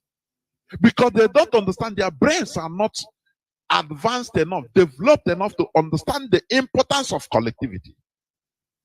You know, yesterday I said something also about the Fulani collectivity. They understood what it means, collective interest. One of the factors that I think that contributed to their collectivity is their hostile desert environments, which they are always. The desert hostile environment, whereby it's not easy for you to see water, to see ordinary drinking water. When they see they dig somewhere and there is water come out, now they know how to ration. It galvanizes them into living as one people, as a community. You know, because you cannot survive only you and your family in a desert. It's impossible. You need others, and others need you. So you must have a way of living a community life. That is one of the factors I saw that galvanized the Fulanese. Also, their religion. they don't they don't have the type of mindset we have. They deal with you. If you try to change to another religion, they kill you. They don't care. Even a family, your own family member will kill you. Because they now see you as you a saboteur of their community. They are brutal. And that is how to maintain that community life. It's nothing like our own that it's every saboteur. Say, leave it for God, though. Leave it for God. You have right to freedom of worship. Do you know that now, even now in Nigeria, any Fulani that say he changed and from Islam to another religion, fatwa will be on his head, right from his family. If he didn't run away, they will kill him. There are many testimonies about it. Everybody know. He will be on the run. They find him, they kill him. Because they don't want that gangrene, that virus to come from one person. They will cut it down, cut everything short. That is how they are. Unlike in our own land, we have everything that sustains life. We have environment that sustains life. Even you as an individual, you can survive anywhere. In the bush, you go, if you have little, little quarrel with your community, you can just leave them and say, okay, let me go. You go and build anything in the bush. You find, you have meat, fish, water, everything that sustains life. You can live. Say so Buddhist people, you bring your wife, if you marry, you bring your wife to that place and you will be living as a family. That's it. So you don't need others and you don't see any need to need them because you can survive on your own because of the environment. That is my own personal views anyway. So what am I trying to say? Whereas all these northern politicians are protecting their own. Protecting their own. They are killers. You see our own politicians, they are there sacrificing us. It started right from the time of Azikiwe. When Azikiwe sacrificed our interests for his presidency, albeit is an empty drum. He didn't care. He wanted to be the president. That is why I say it is. One of our brothers called yesterday and said, no, whether we have juju, whether Fulani use juju, they are keeping us down with juju. I said, no, I don't believe. Before I was thinking like that, but after careful studies and observations, I said, no. You learn every day. Say, no, nothing like juju. It is the selfishness that is still in us, that have not gone out, that is worrying us. The Fulani, they are taking advantage of it. We are in a community. Somebody will bring the Fulani because of only cow meat. If they kill any cow, they will give him some portion. Now that person, he will, because of it, will be giving information to the Fulanis. We have seen things like this in our own land. That particular, only for him to be getting that meat, maybe 2-3 kilos of meat every week. He's ready to be giving information to strangers. All these things will lead you to understand the type of people we are. If not for MAZI the Kano that came and sanitized our brains. Honestly. Most of our people, they are the same thing today. Because of what they can get. I used to like it when you reason right, when you think. Not only on the people on top, on politicians on top, governors, but think on the grassroots. How many of our people behave. They will do meeting, do everything in order to, one person will go back and sabotage and collect peanuts and reveal the whole plans. It is very highly pathetic. You understand? Look at, I want to read this. This news about Tom Polo. He was given contracts That is a politics of selfishness that is in our lives. You know, somebody that was so-called fighting for resource control. Now they corner him. They have been using the pig. You know, all that matters for them is to live big life, or have big house, you know, or have big cars. That is what matters to them. If you cannot beat them, you join them. Very, very wrong mantra. Very devilish mantra. They say Buhari awards Tompolo multi-billion pipeline protection contract. Look at, and he's happy. Do you know the northern youths, the Fulani youths, the so-called protested against it. All these are planned actions by the caliphate. They are the people that steered up this protest. They told their people, come and protest, so that in order to raise awareness, so that it will be like as if you people, you know, we are doing very great thing to this man. Is a favor. So, and you people will tell the world that this man is being favored, eating national cake, being favored. So that when they will be, as they are giving Boko Haram amnesty, paying them, now people will not talk. When they talk, you come out and say, but do you see, Tompolo, all of them, they are being given money. Do you see how they play Nigeria, how they play your brains? You see it. Tompolo, that natural resource, that crude oil in his backyard, in his father's land, he is fighting to have control over it. Now they cornered him and said, look, we are going to pay you, you will be making money, and you'll be protecting this crude oil for us, and we'll be coming to take it. He said, okay, they'll pay him crumbs. So that if you try to go there now to do anything in the pipe, you will not have problem with the Fulani now. They say, we give you the contract, so anything that happens is you. A slave will work more harder. That is how they behave. They see the indigenous people, mostly Biafrans, as very primitive people. Do you understand? People you can corner. People that can only, what matters to them is their stomach, nothing more. I never see, you know, just like I don't want to profile people.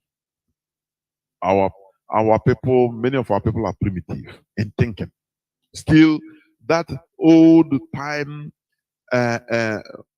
meeting white people as the first time mentality, that is what is still in our people, some of our people. When they meet the white people first, they were brewing locally, kai akpetesh. But because Oyibo brought his own in a bottle, how now they see they prefer, say no, they are ready to sell their brother to get that Oyibo. You know, Oyibo, they know how to do something. They know how to tempt you. They bring your brother, go and hunt your brother. You have this. We give you more. We give you more. Do you see how it is? That's it. It's a aromatic schnapp. They call it name, the white horse. You understand? You need it. Go and do what we say, and you get it. Our people now, they go to work.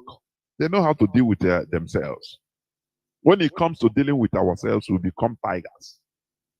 Very bad attitude. I am talking about politics of collective interest. Tompolo took contracts of guiding pipeline for the caliphate to be taken to Niger. From Niger, taken every other place in the Sahel. And then he will come, people will praise him. Now I have money. Hey, now look at his car. Just like the pig in the creek. That is how they make money. This type of people, they are not supposed to be among us. They are not supposed to be alive. You are fighting You know, there's one guy, I've forgotten his name. I used to watch sometimes in YouTube. I think the guy, he refused this amnesty. He refused to even talk with the government. Yaradua, they tried everything to kill him. I forgot he has a wound in his face. I don't know. I've forgotten that his name. Is it General or something? I don't know. I've forgotten. I used to watch him on YouTube. They killed him. They sent different fighter jets, everything, Nigerian military to track him down and kill him.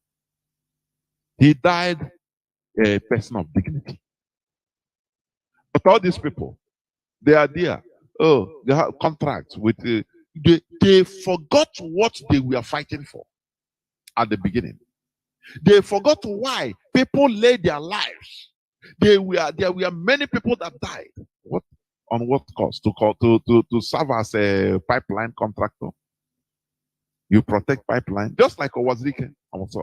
He sacrificed the lives of many of our people. Followed him genuinely, thinking that he's genuine. Now he's boasting of building hotels. His character now, if your property is near him, he will corner you and he will tell you to sell to him that property at a giveaway price. If you refuse, he will take it by force. These are people, low life characters, low lives. But what baffles me is that you see people following them, praising them, the same low life. When you see the pig in the creek, when you see the video, how just and you see what is the legacy you leave? What did you achieve in the fight you started? You want to control, resource control. Did you control? Are you controlling the resource? No. Instead, now you become a pipeline guard. They give you the contract of guarding the pipeline for your enemies, and you take it. Do you see the reason why I say people in West Africa are more cheaper than other parts of Africa? They are more cheaper. Even in our land, in Biafra, they are more cheaper. People that can be distracted with money at any time. South Sudanese, they were focused for 39 good years, and they got what they were looking for. In our own people, they will go 1 day, 2 days, 1 week. Well, yeah, they will corner them, give them money. Say, oh boy, we are no one die. And what about people that have died?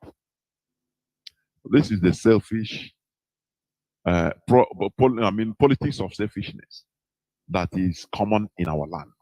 That is what we should remove. Do you understand? They cornered Tompolo and gave him new contract, or multi-billion-dollar contract. You see people writing, I tap in his blessing in Jesus' name. I'm telling you, how do we rescue our people mentally? How do we? But we continue in what we are doing. That is it. We continue in what we are doing. You are tapping on the blessing of a traitor, somebody that sacrificed the lives of people for nothing. Now he collects money, and you are tapping on his blessing. It is very, very horrible. We must continue. Do you remember when our media publicity secretary, Comrade Mama Powerful, was privately contacted by an able politician to write another press release reversing the program, The Sit at Home, on a reward of 40 million? I don't know how many people remember this. That if you don't do it, the politician boasted to him that if you don't do it, they will find another colleague of him that will do it at that cost. Is it not what happened? Because there are many guns for hire. There are many cheap, very low life people. There are many people that what they are looking for is not even Biafra. They have ulterior motives. That is what we are trying to sanitize our brains. Because we don't want to restore a country that will be a mess.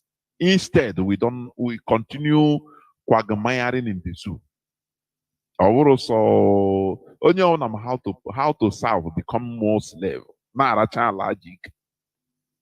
But we must continue to restoring our nation. secure ED. What happened?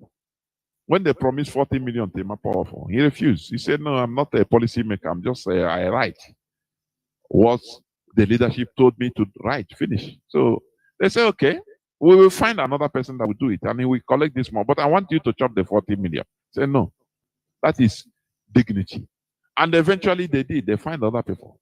Even people that faked his signature. They released fake IPOB press release. All these things you think we have forgotten. It is in the archives. It is in our archives. Because some of our people are very cheap, and that's why they engage in this politics of selfishness. The coming of MAZI Nnamdi Kanu and the IPOB brought our mindsets back into understanding the need for a political collective interest instead of our normal politics of selfishness. In Nigeria, the cover-up political framework is democracy.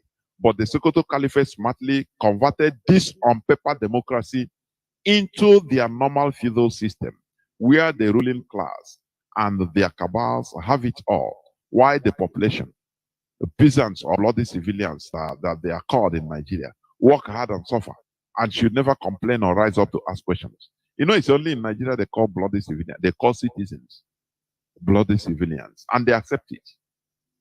And they kill them as bloody civilians. They slaughter them without pity as bloody civilians. Because this is a place I see the most stupid set of people on earth. You know, I call Nigerians dead body. Nothing steers them.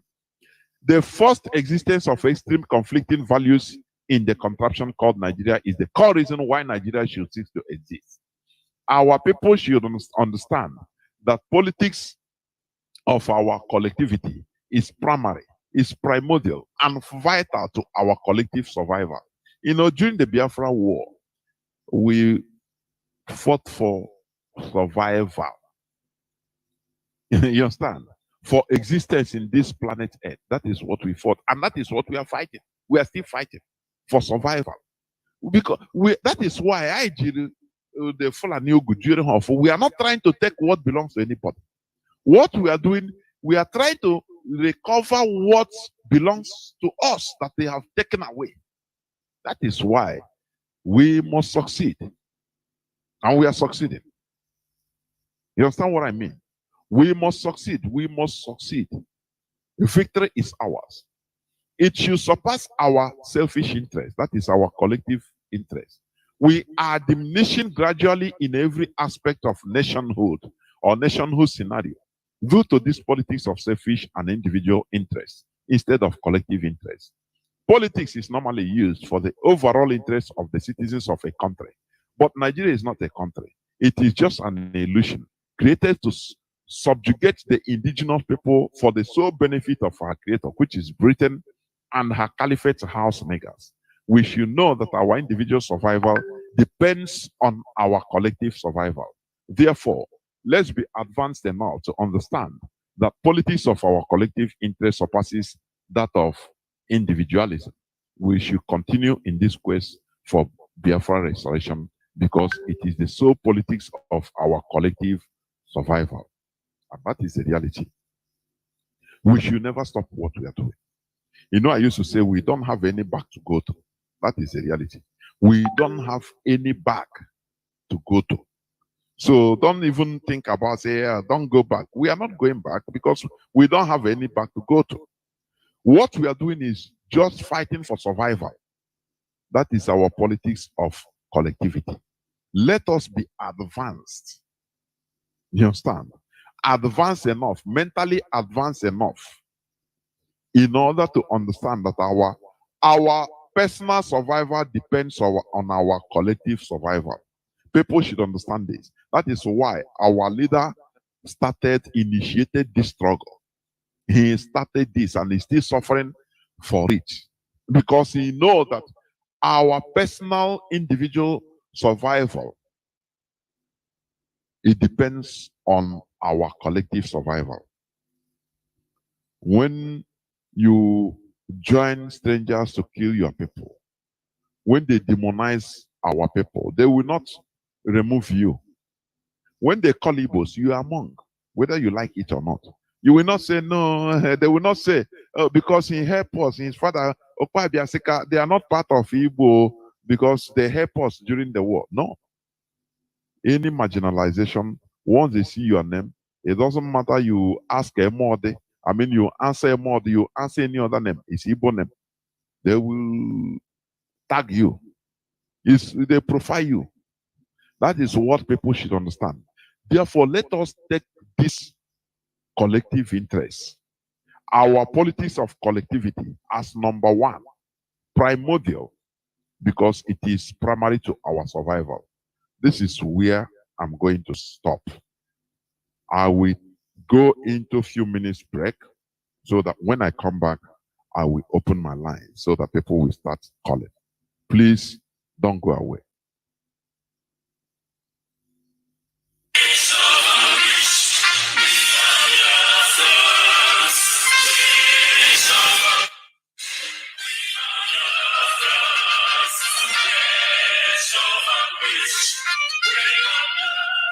Biafra worldwide phone call campaign alert continues.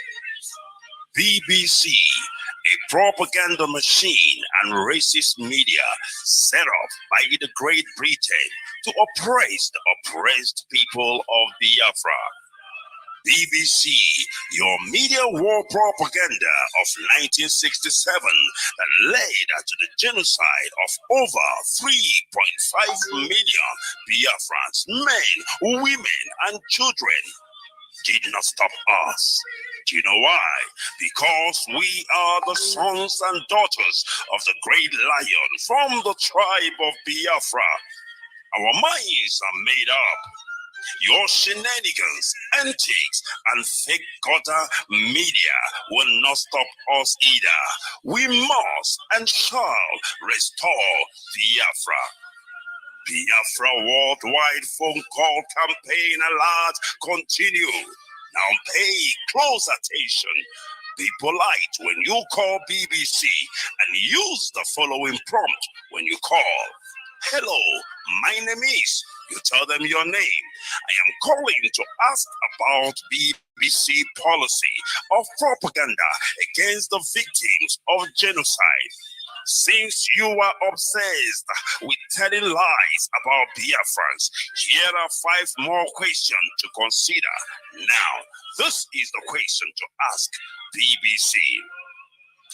We are witnesses to BBC racist coverage of terrorism, implying that Black Africans' lives don't matter. Yet the same BBC rallies the whole world at the slightest terrorist incident in the United Kingdom. Here is the second question. But when it comes to Nigeria, BBC not only hides terrorist killings, but they slander the victims and survivors of terrorism and genocide. The third one. When will the grand patrons of lies and hypocrisy, the BBC Fake News Network, make a documentary about the daily slaughtering of Nigerians by Fulani terrorists and the government of Nigeria, whom you protect, so that London may plunder Biafran's resources? The fourth question. Is the oil and gas of Biafra the reason that BBC is obsessed and terrified by the agitation for freedom by the victims of 400 years of British colonial thievery and crimes against humanity?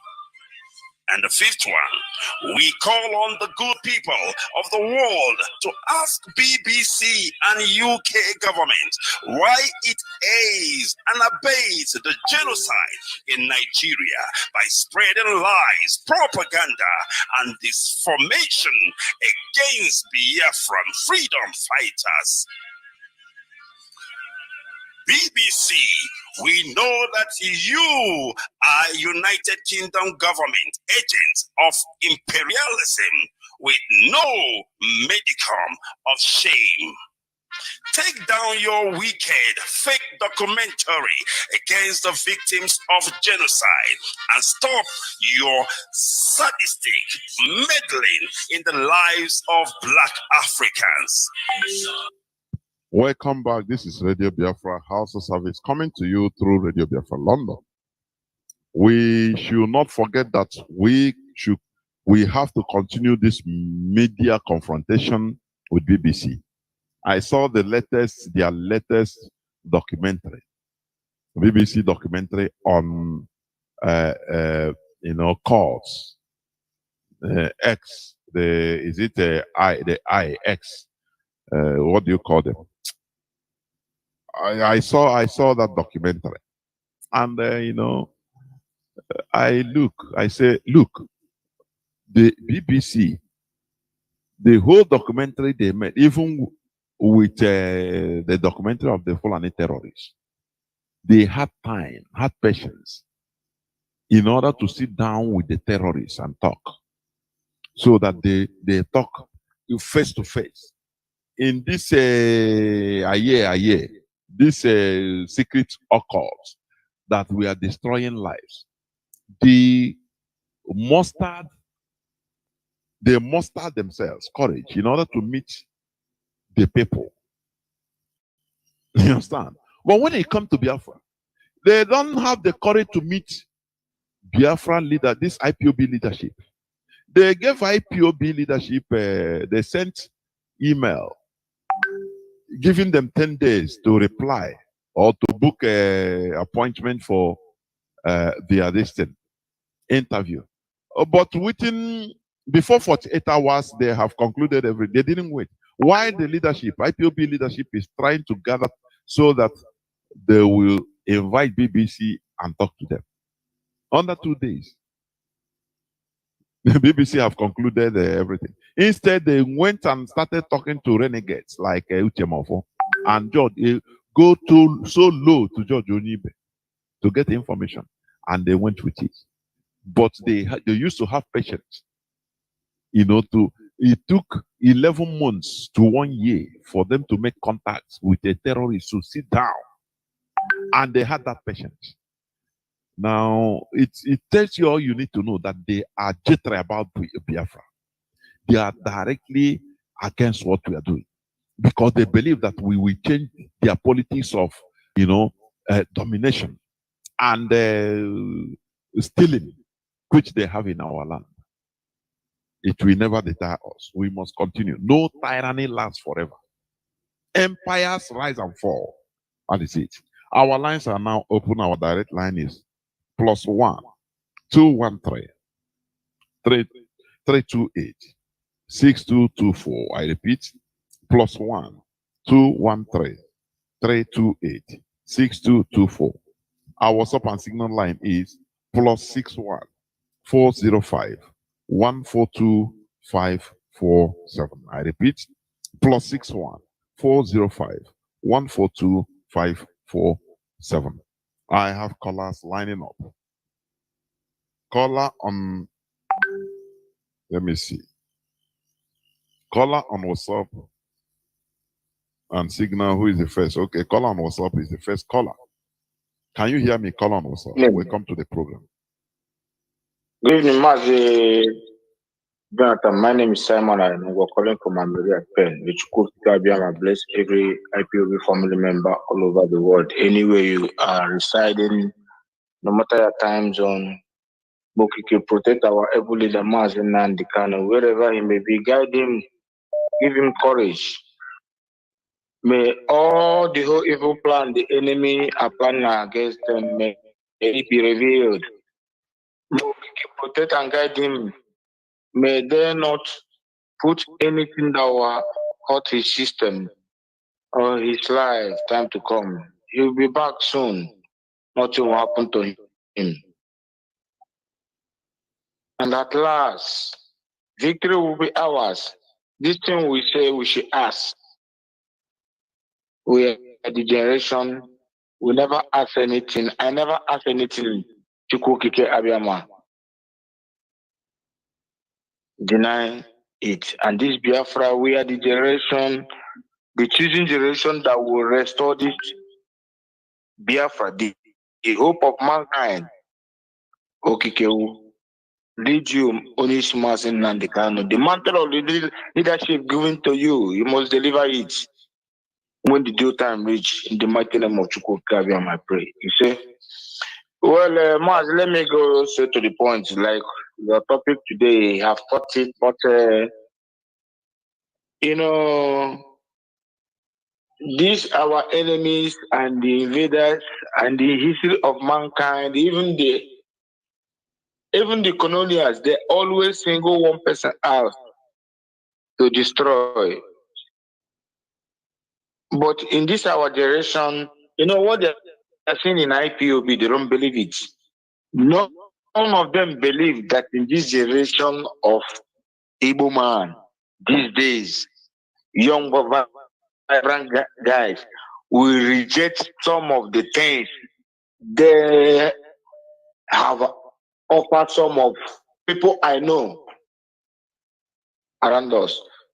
But in this movement of MAZI Nandekano, IPOB led under MAZI Nandekano, they saw something different.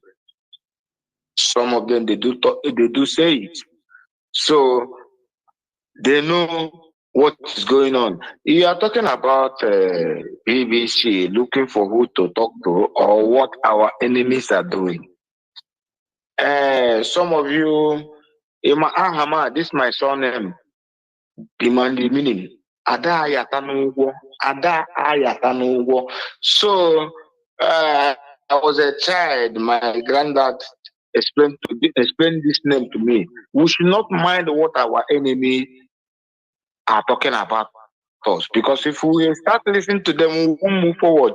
What do you think BBC will report about IPOB? What do you think BBC will report about Biafra?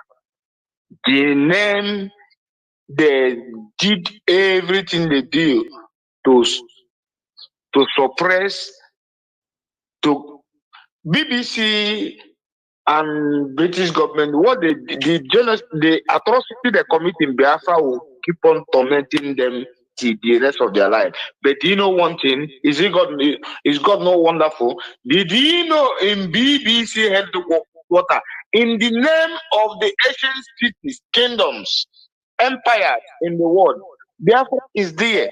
That is why immediately during that 2017, immediately I had opportunity to go to UK. He went to that.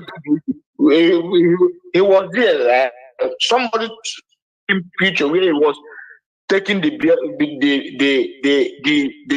picture of the name British government cast, paid taxpayers thousands of millions, if not millions of pounds. Cast that thing in the ground, in BBC headquarters, on the ground. Biafra is there. But they are denying us Biafra. Biafra was an empire before. Well, this our generation, some words of our late Vice President Philip Effiong. That one, it warned them, they didn't listen. And the word is re-echoing and vibrating back and coming to life, because this generation that have stood up to ask for Biafra will get it. Nothing. Why? This is mission that must be accomplished. This is what we are born for. So this time, Biafra must be restored. There's nothing to negotiate with it. Almost say Biafra. Sign off from here. Oh, hey, Biafra. Of course. They think that we will stop. Nowhere. We'll get Biafra. Caller on Signal. Can you hear me? Welcome to the program. Caller on Signal. Yes, Mazi, I can hear you. There we Mazi. Go on. Thank you, Mazi. We must continue to fight this battle because according to the Mazi, we tend to have multitude of enemies, but we are conquering them one after another.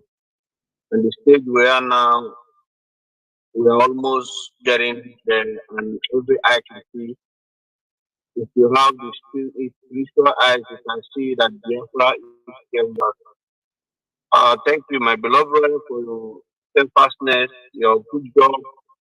We are here listening every blessed day because here in Radio Biafra is where we hear the truth and nothing but the truth. And allow me to ask people to continue to guide and protect our leader, Martin. He is a prisoner of conscience to go Kabiam life in council, destroy his enemy before they come close to him, and most especially release him unconditionally so that he will join us together. We continue to fight until Biafra is restored. This is my prayer. We shall be in the name of God.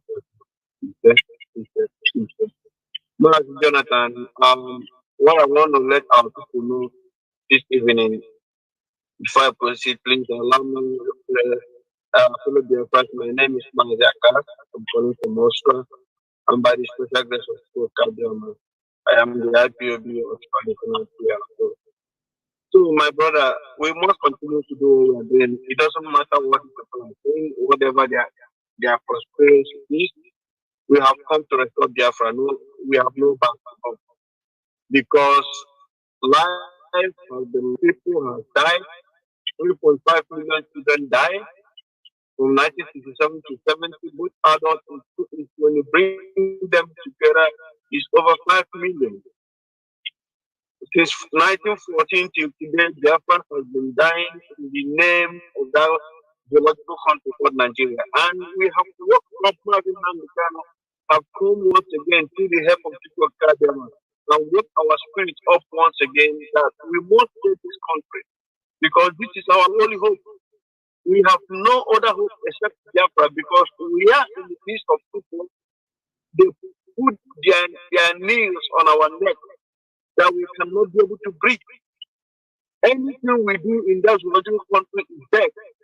If they don't want our shops, we use police to kill us, or use their army to kill us, destroy everything about us. They refuse to give us a seaport, refuse to give us international airport, refuse to build bridges for us, refuse to repair our roads.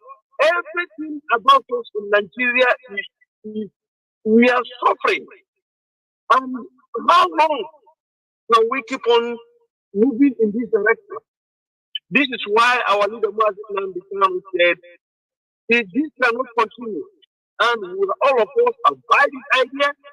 We are pregnant about Biafra, and no Jupiter, no human being can tell us to forget this fight we are fighting.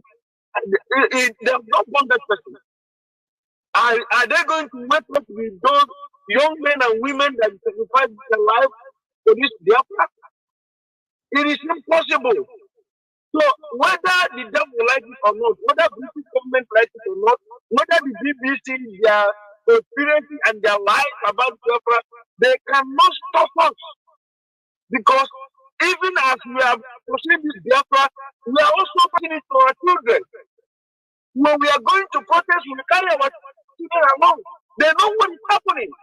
So tell me, how possible on earth can somebody think in his lifetime that we can stop the agitation of Biafra? It cannot stop. So until the better they understood that we have made up our mind in that good called Nigeria and going instead here. We want to separate ourselves from this evil doer so that we can be able to rebuild a country where our children can be proud of us. Because if we fail to do it, what is going to be the future of our children? That means automatically, after our generation have gone, our children cannot be able to go back where they come from. This thing I'm saying is not only this place we are residing. All over the world where the Biafrans are living, married, born their children in there. No, God forbid. It cannot happen. Mad Jonathan, just as we are saying here, we have no back to go because there is no back of going. We must continue to fight.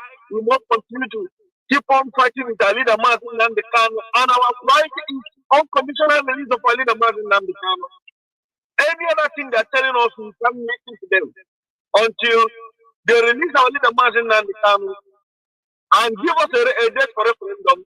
Then we will decide if we want to continue with them or not. Which I know 100% that people are tired of that biological country called Nigeria. Mad people everywhere. Now, thank you, Mr. Kabama, for giving me this opportunity. Thank you, man. There war, and you too. There war. Caller on direct line, can you hear me? Welcome to the program. Caller on direct line, can you hear me? Go on, please.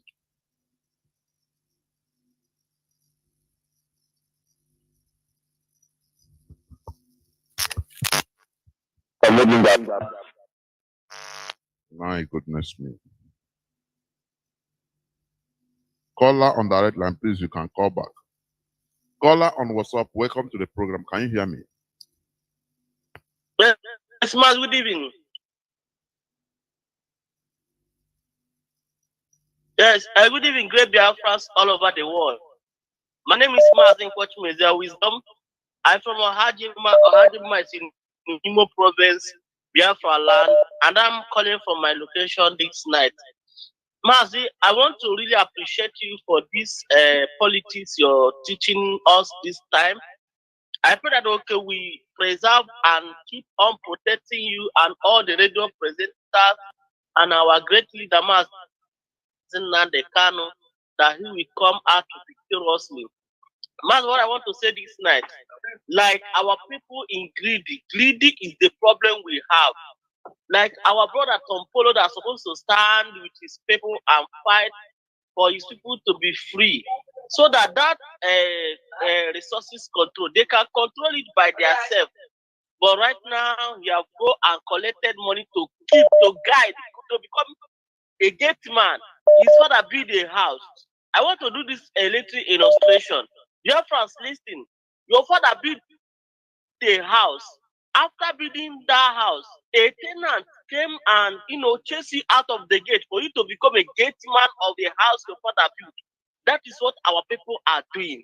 The resources that belongs to us, we are now the gate people guiding it for foreigners, that they are the one looting it. And many of you are clapping hands. Many of you are shouting and flowing them like that pig in the clique. You are flowing them, shouting, lay their blessing, you tap their blessing because of all that. God, we pray that people Kabama will help us to restore Biafra, because if we fail to restore Biafra, we are gone. Man, another thing is that, let me ask, can't you mount a campaign, maybe a Twitter campaign, against Britain in that siphoning, in that stealing, they are stealing our resources?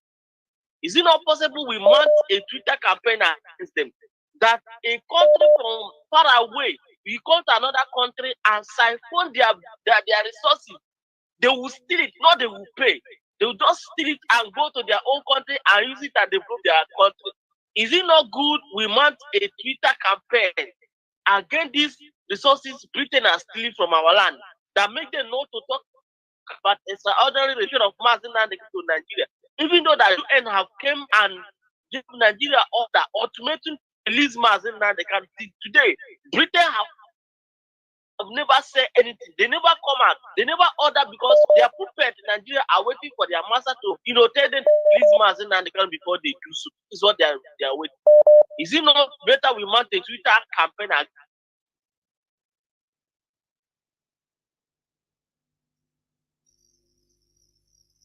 Mazi, are you still there? Yes, I'm here. I ask you a question. You say, is it not better?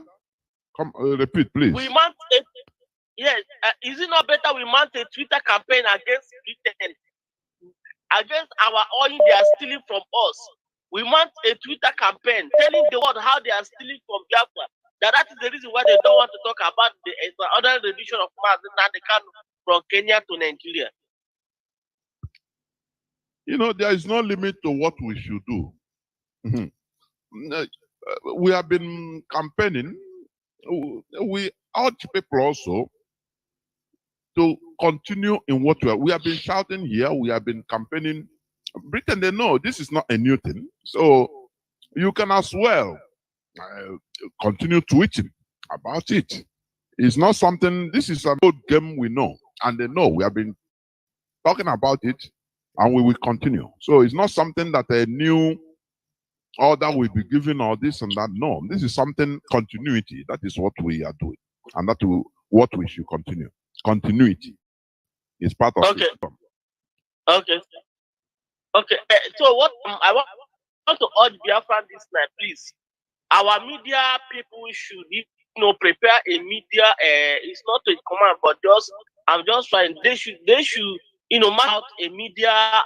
This thing, maybe title against how they are stealing our oil, so that we can retweet it to other world power, for them to see that this is the reason why Britain are still holding us down, because of the sources they are. I know that as Europeans now, their lack of crude, their lack of gas, Britain are getting it free, and they are not feeling it because they're getting it from our land free. So our media heads should please prepare a Twitter, title maybe that that Britain should stop stealing our land, and we should, all Biafra should retweet it to the world powers, because this is enough. We cannot be as a suffering. And why we are supposed to be queens and kings in our own land, but we are in other countries scavenging. Britain are the one enjoying our resources. We are here suffering. Why they are there, taking what belongs to us, taking what that we're supposed to do. And that thing, what our MAZI said this now, we need to play a politics of collective. We should put everybody together, not we playing a politics of individual. These people, they believe that they will go there like Audios Okano, that say they will go and bomb our people in the forest. Those protecting our mothers and our fathers. He is the one saying that they will go and bomb them. But I never see any Fulani governor saying that they should go and bomb tourists in their bush, in Sabisa forest. They never go and bomb them. But a senator is saying that they will come and bomb our people in the bush. Audios Okano, I like the press release that I made. We are prepared for Audios Okano. They should bring all those that to Kano jet. It will bomb them. Both that man shouting is coming, and the people that is saying that they've been saying supporting Audios Okano can get to. You go come and will polish all of you, and all of you will die one after the other. In what you are fighting is a collective. Biafra is a collective interest. If you restore Biafra, it's for everybody, not for Mazi Nnamdi Kanu, not for only IP, but Biafra as a whole. So we should put our hands together and make sure we restore Biafra. Thank you for picking my call. Let me stop here for others to make their well, thank you very much. We must continue. Thank you, sir. Caller on direct line. Can you hear me?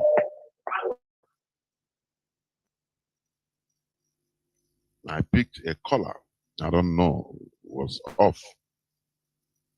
Caller on direct line. Can you hear me? Are you there? Caller on WhatsApp. Can you hear me? Welcome to the program. Caller on WhatsApp. Go on, please. Okay, sir. Okay, sir. God bless you, sir. I bless our leader and our president. My name is Chisom Ejikeme. I will let our people to know that those people that call themselves 8 or 7 sisters, they call themselves 8 sisters. Those people are in charge of OPEC. They are the people doing all these things. And Britain are the one giving them the green light to come, so that they will be doing all things that they are doing. We know, as you told him, that we have been mounting the campaign in our Twitter handle, not today, for years now. So for those that don't know, they should be doing the same thing. They should be doing the same thing. Every day you do it. Every day you do it. We have been doing it. It has been something of every day, like our daily bread.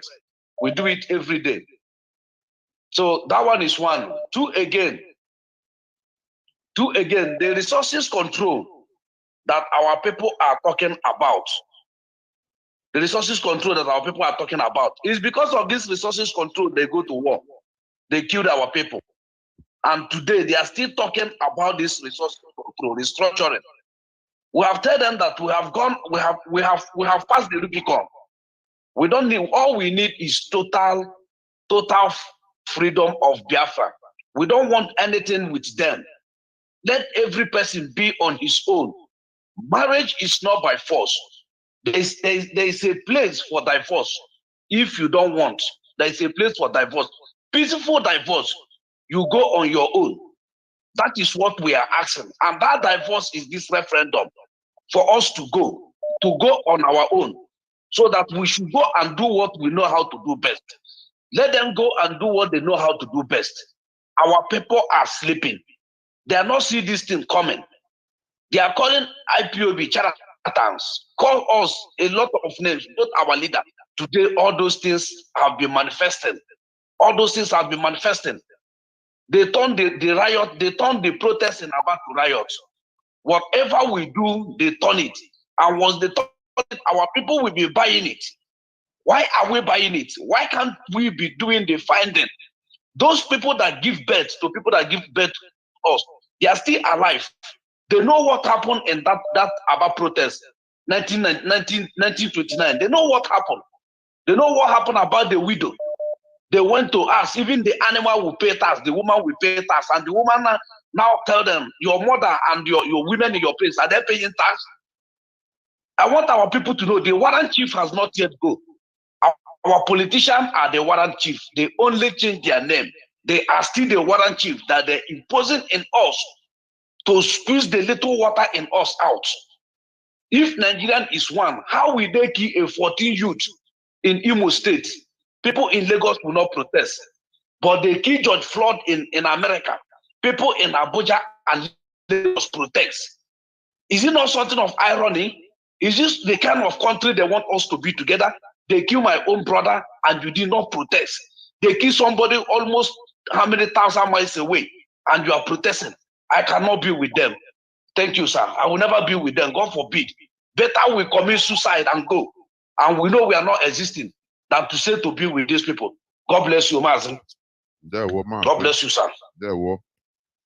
And you too. I have people that calls when people online. Caller on WhatsApp, welcome to the program. Can you hear me? Mazi Jonathan. There were Mazi Chukuma. No.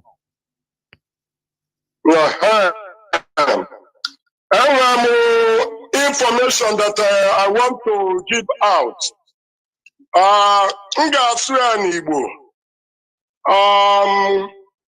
One of my friends, an Hausa man, Kabu, Maporafia, Munya Bankata today.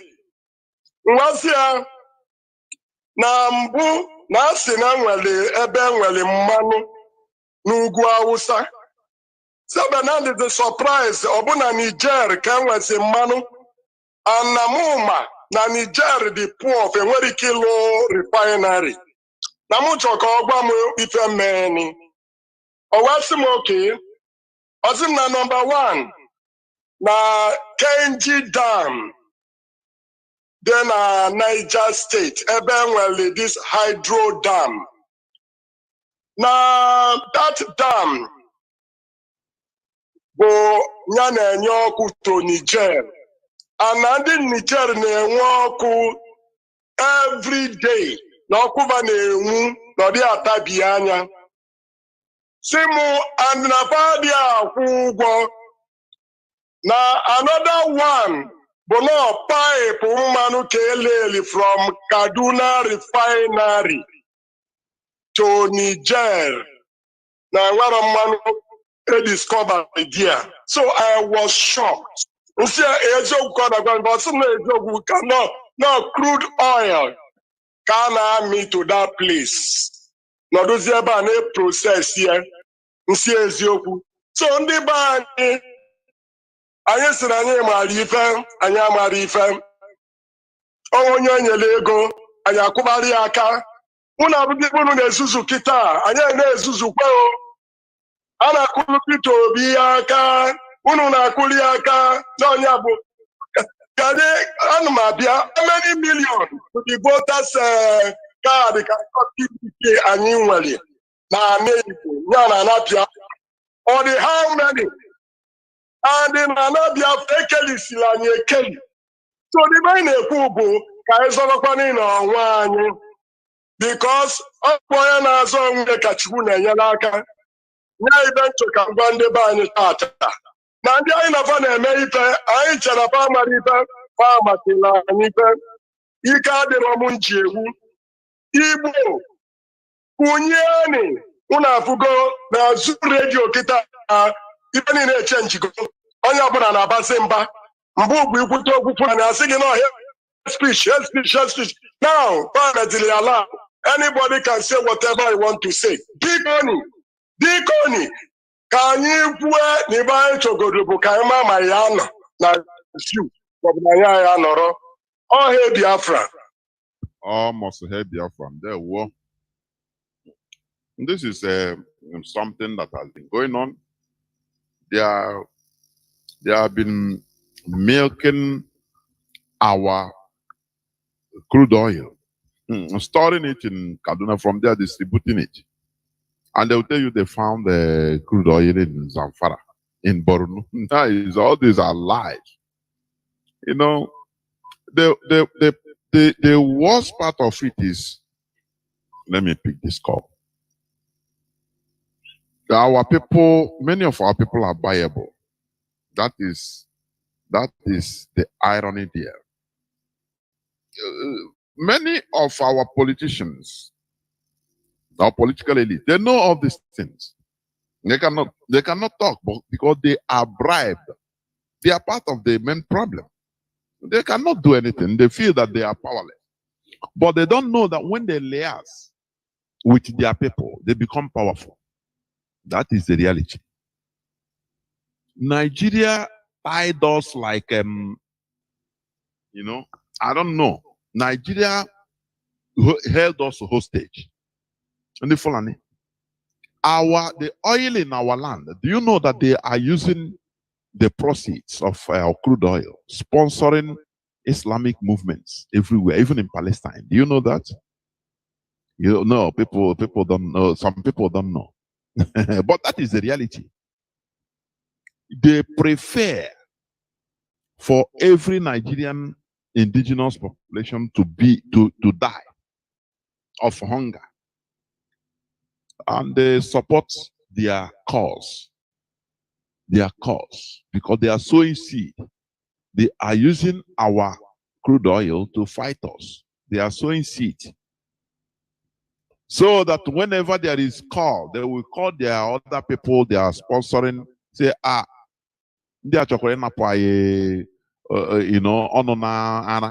they will come. That is the Fulani. They are very smart. They are politically savvy, honestly speaking. I have a caller, or I have callers waiting. Caller on, WhatsApp. Welcome to the program. Can you hear me? Call on WhatsApp. Yes, MAZI Chinedu. Good evening, sir. Yeah, MAZI. Welcome to the program. Thank you. My name is MAZI Ifani. I'm calling from my location. MAZI, is your topic this night is very, very interesting. Yes, that's the real and that's the fact. That's the pure truth. First of all, before I proceed, I want to thank our leader, MAZI Nandukalo, the man who saw the future, the man who God sent to liberate us. But our people, in short, I don't know how I would describe our people. When something is happening and our people are seeing it with the koro eyes, them still, playing politics. And the politics they are playing is selfish interest politics. That's what I call it. Selfish interest politics. Let our people just take a look to these people who call themselves Fulani people. Mas, let me draw you back. When they killed Deborah, Atiku come out on Twitter and he tweeted against his people. Immediately, his people called his attention and he went and deleted the tweets. Simple because they are playing politics not for their own selfish interest, but playing politics for their people, trying to know the mind of their people, trying to make sure that their people are being carried along.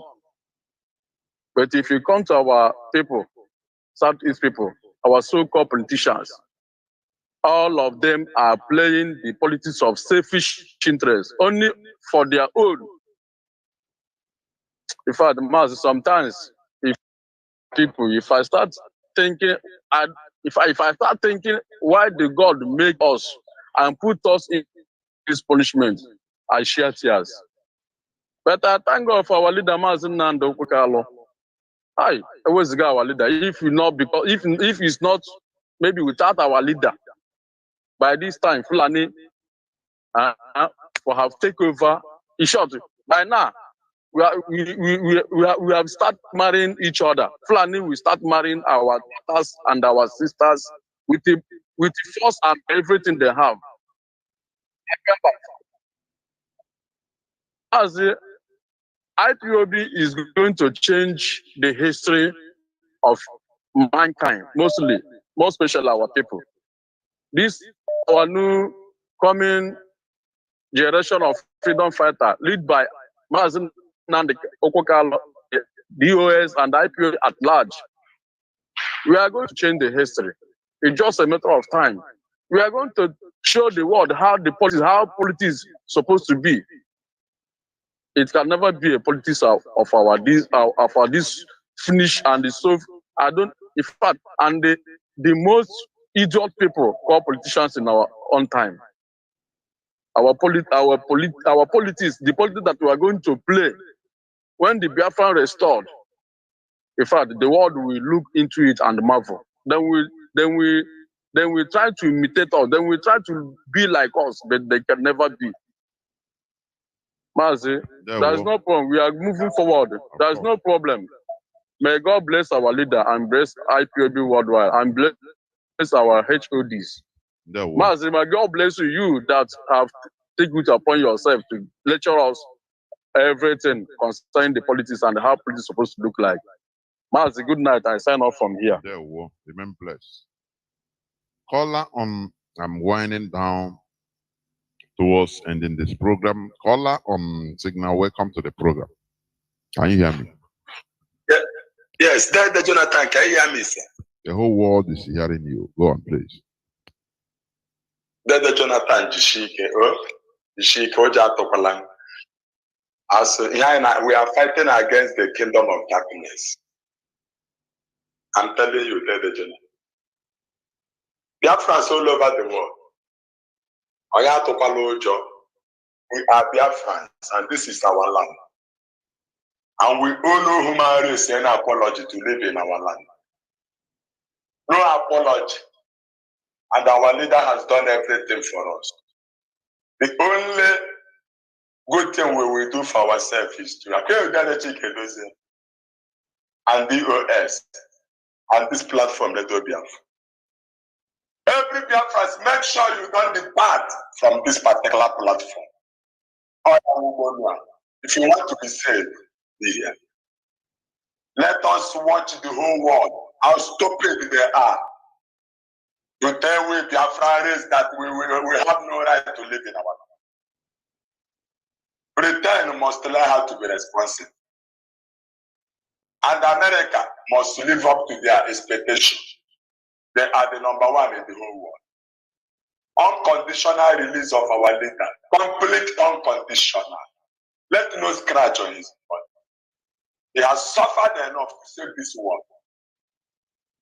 Then Jonathan, you say this generation of Biafra and this IPO. After this night,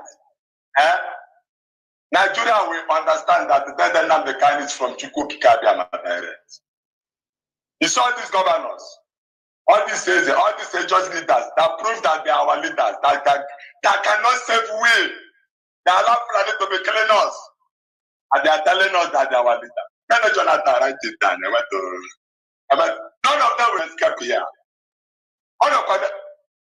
Then Jonathan not go catch them at the ceremony. I'm watching that. Mother, all the watching that Canada told you. What can say about the soldier and that? We are on a suicide mission. And we are about to prove to all these evil leaders that we have the right to make sure that we banish them out of this land. They are evil. Completely evil. From Andre Joseph, then Jonathan. Any day when any pastor, any bishop, father, so pastor, which is the commander, without being the commander of his own family. Then they will come up. Join us in the pastor. All of them here in Biafra land, they are all criminals. Can't check that. I want to alternate them all. Otuchi and our woman.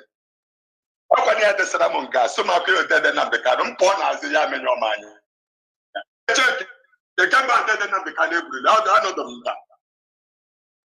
I want dead Jonathan. You are your destiny. I want to buy your own destiny. I'll buy here now.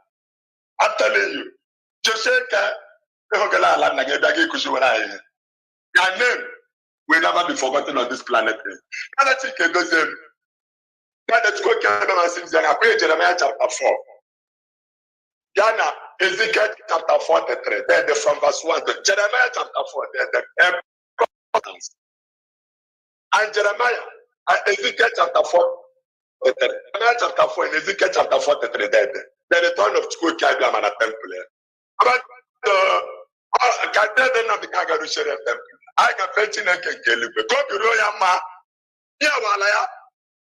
Then the Jonathan Royal Zomova. Generation I have a Tashi Gapo. Go complete the Hana Vega. Then the just don't like it, but all the comes in Apple. Every minute, then they come out to kill. And I'm gonna. I can so now I can't let the ticket with them. Not that I'm the kind I do. They were Allah. I know what Allah will be there. That's all more. Okay, that's all more. I can cook with you dead. Tell Jonathan to shake you, let them know. Oh, dead. Tell Jonathan, you can let them know. Tell the ticket, there's a better. Then that's not some word. They don't get for it. I am very glad. Fulani went the 21st of October to release our leader, Hamadika. Hamadika came with Kadabaji. Now, I'm dead of a only truth. A woman and a dead. Very okay, but I can see Bazo. Sitata. God, and one go to the canon. We will burn you down and help you. I'll call you like that. Look, I don't know. Okay, tell me about so. That's it. Deuxième le point fort. Et que pour la taille, nous avons fait tout ce qui a bien mis. Ça a hongu qui a dit bien. Dis bien ce qu'on nous donne d'attendre. Non mais encore bien que je me dis. Dans le bien. Pour les gars, on passe dans le bishop. N'a tout qu'on donne à la bien. Dans follow. Dans Jesus Christ. There will man the round up. On a plaque là. Moi, n'a pas nous. Donc ce projet, ça m'a mis le beau sens en quelque. C'est un bien bidon Naka, Lori, Nafo, Nampo, Oje, I'm not teacher, got it. There will. Thank you. Caller on WhatsApp, welcome to the program. You'll be the last caller. Please make it brief. 4 minutes. Go on, please. Call on WhatsApp. Thank you, Mr. Jonathan. There were Mazi. Good evening, sir. Longest time. There were. I just yesterday I tried to call, but I couldn't connect. You are connected now. What? There were. They are connected now. Thank you. The prayer I had beginning of program yesterday, I was so excited. That is our forefathers. That's why we worship God. Now, I would like to send my greetings to our leader, MAZI. My name is Chidebre. I come from the Republic. So you know the problem we have in our country in Biafra land. You see, Biafra land is totally commodity. So how I say it now? It's like contaminated with the demons. All those politicians, they all bloody vampires. You know what? The last time I called you, I told you I was one of the guard of Chimaroke before I left Nigeria and moved to Benin Republic. So I know everything about them. So you know the problem we have in our country. Yeah? So everybody in Biafra land, everybody fight for himself. Though after that, all those sacrifices, after all those commitments, they will not care about anybody again. They're only supposed to be rich and face their lives, practically them and their family and those tackles of that club. You know, in Enugu State, you have people that call Enugu State. I don't want to mention the name of what's his name? What's his name? French. So in Enugu State, there's a particular court that contains Enugu State. In Anambra State, there's a particular court that contains Anambra State. In Imo State, there's a particular court that controls Imo State. So he's in every state of Biafra land. And all of them is only submitted to caliphate in Sokoto. That's why they use them anyhow. Do you remember that every election in the Biafra land, they kill veggies, they abduct children at school, everything. That is their job. Though after I have a friend, last time he contested for another election, I will not call his name. He told me that his regret is not because he contested election, that he loses money. That his regret is that what is committed, what he have done in his life as a child brought up in a humble family, that what is sure. Now, like I don't want to mention what his position is in Anambra State. I don't want to mention it. So I don't want to pick anybody now. But we have a problem. Where I am in the Republic now, you know, I will tell you the fact, you know, there are people there, they are not full member and oath member of IPOB, but they are more, their heart is to be IPOB member. Where I am now, I invite the IPOB members from another side to come to our Igbo meeting and our meeting, come and to reach them to convert it to IPOB meeting. By the grace of God, maybe by the end of next month, maybe thing will work out if they believe. But I know I'm just relying on my own with some people. But I hope the people I have met now, they all believe. I tried to form my MPP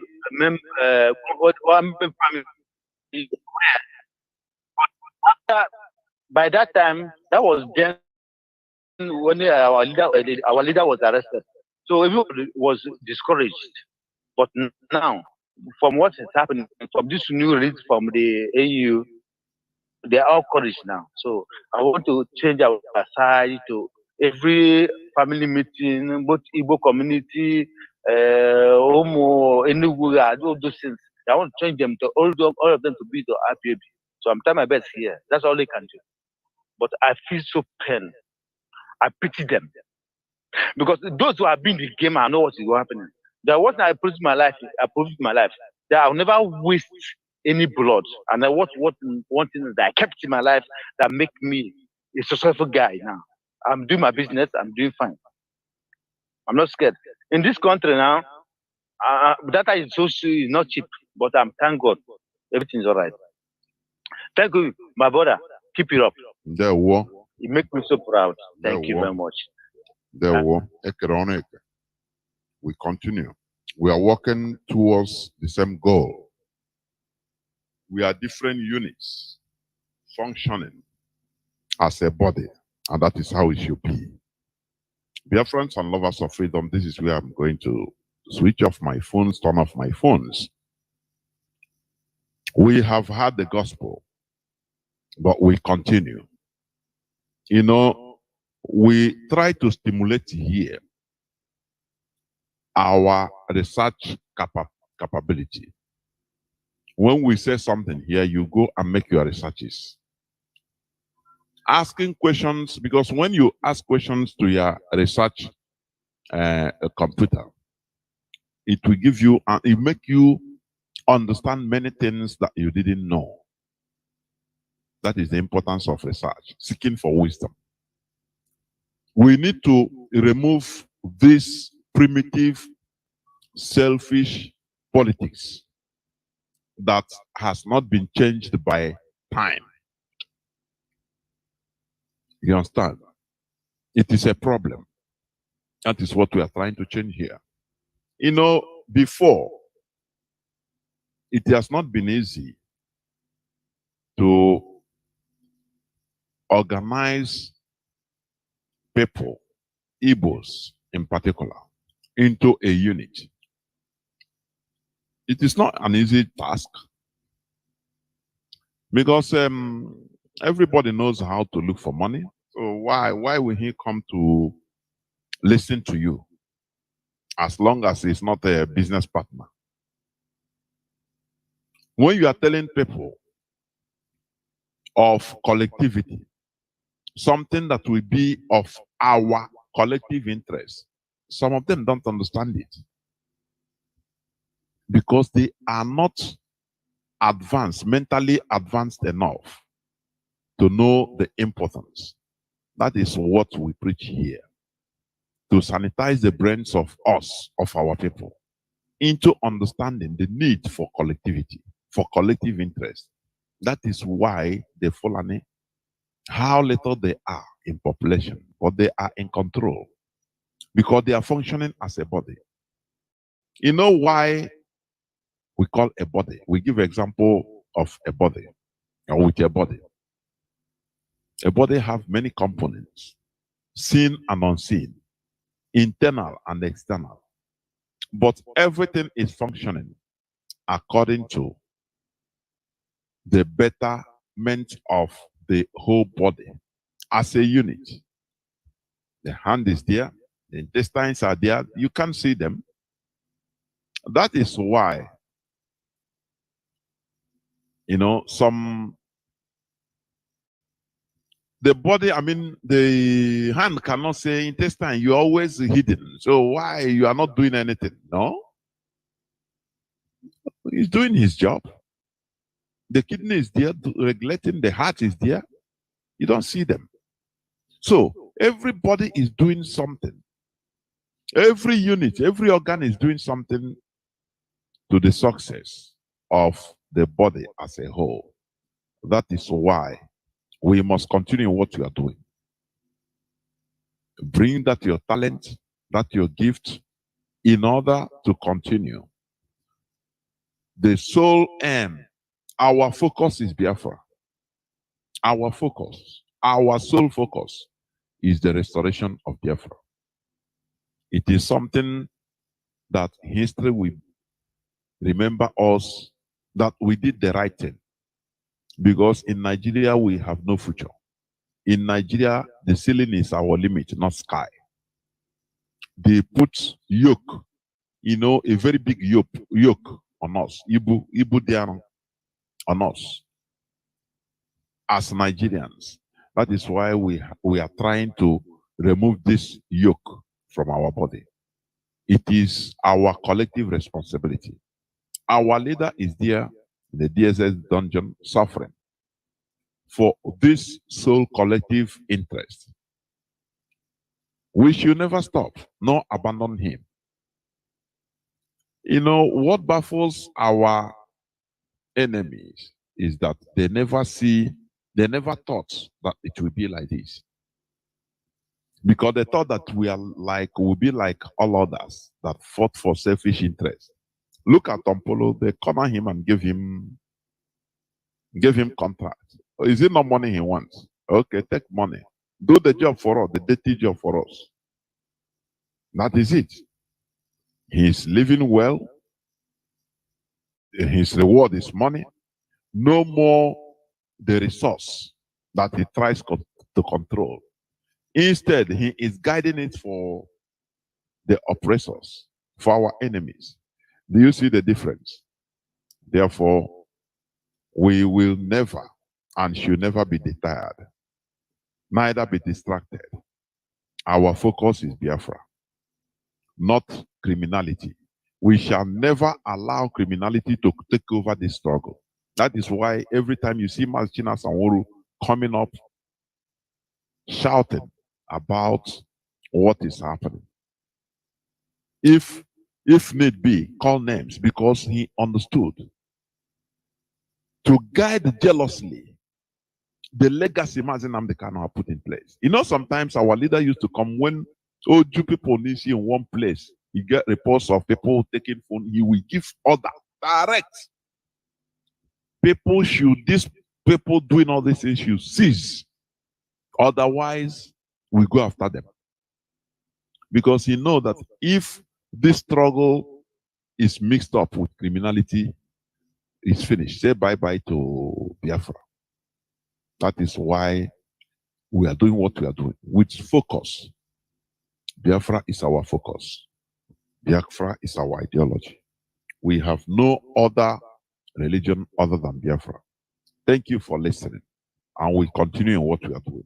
From me, Mazi Jonathan Chinedu, from here, it is simply good evening.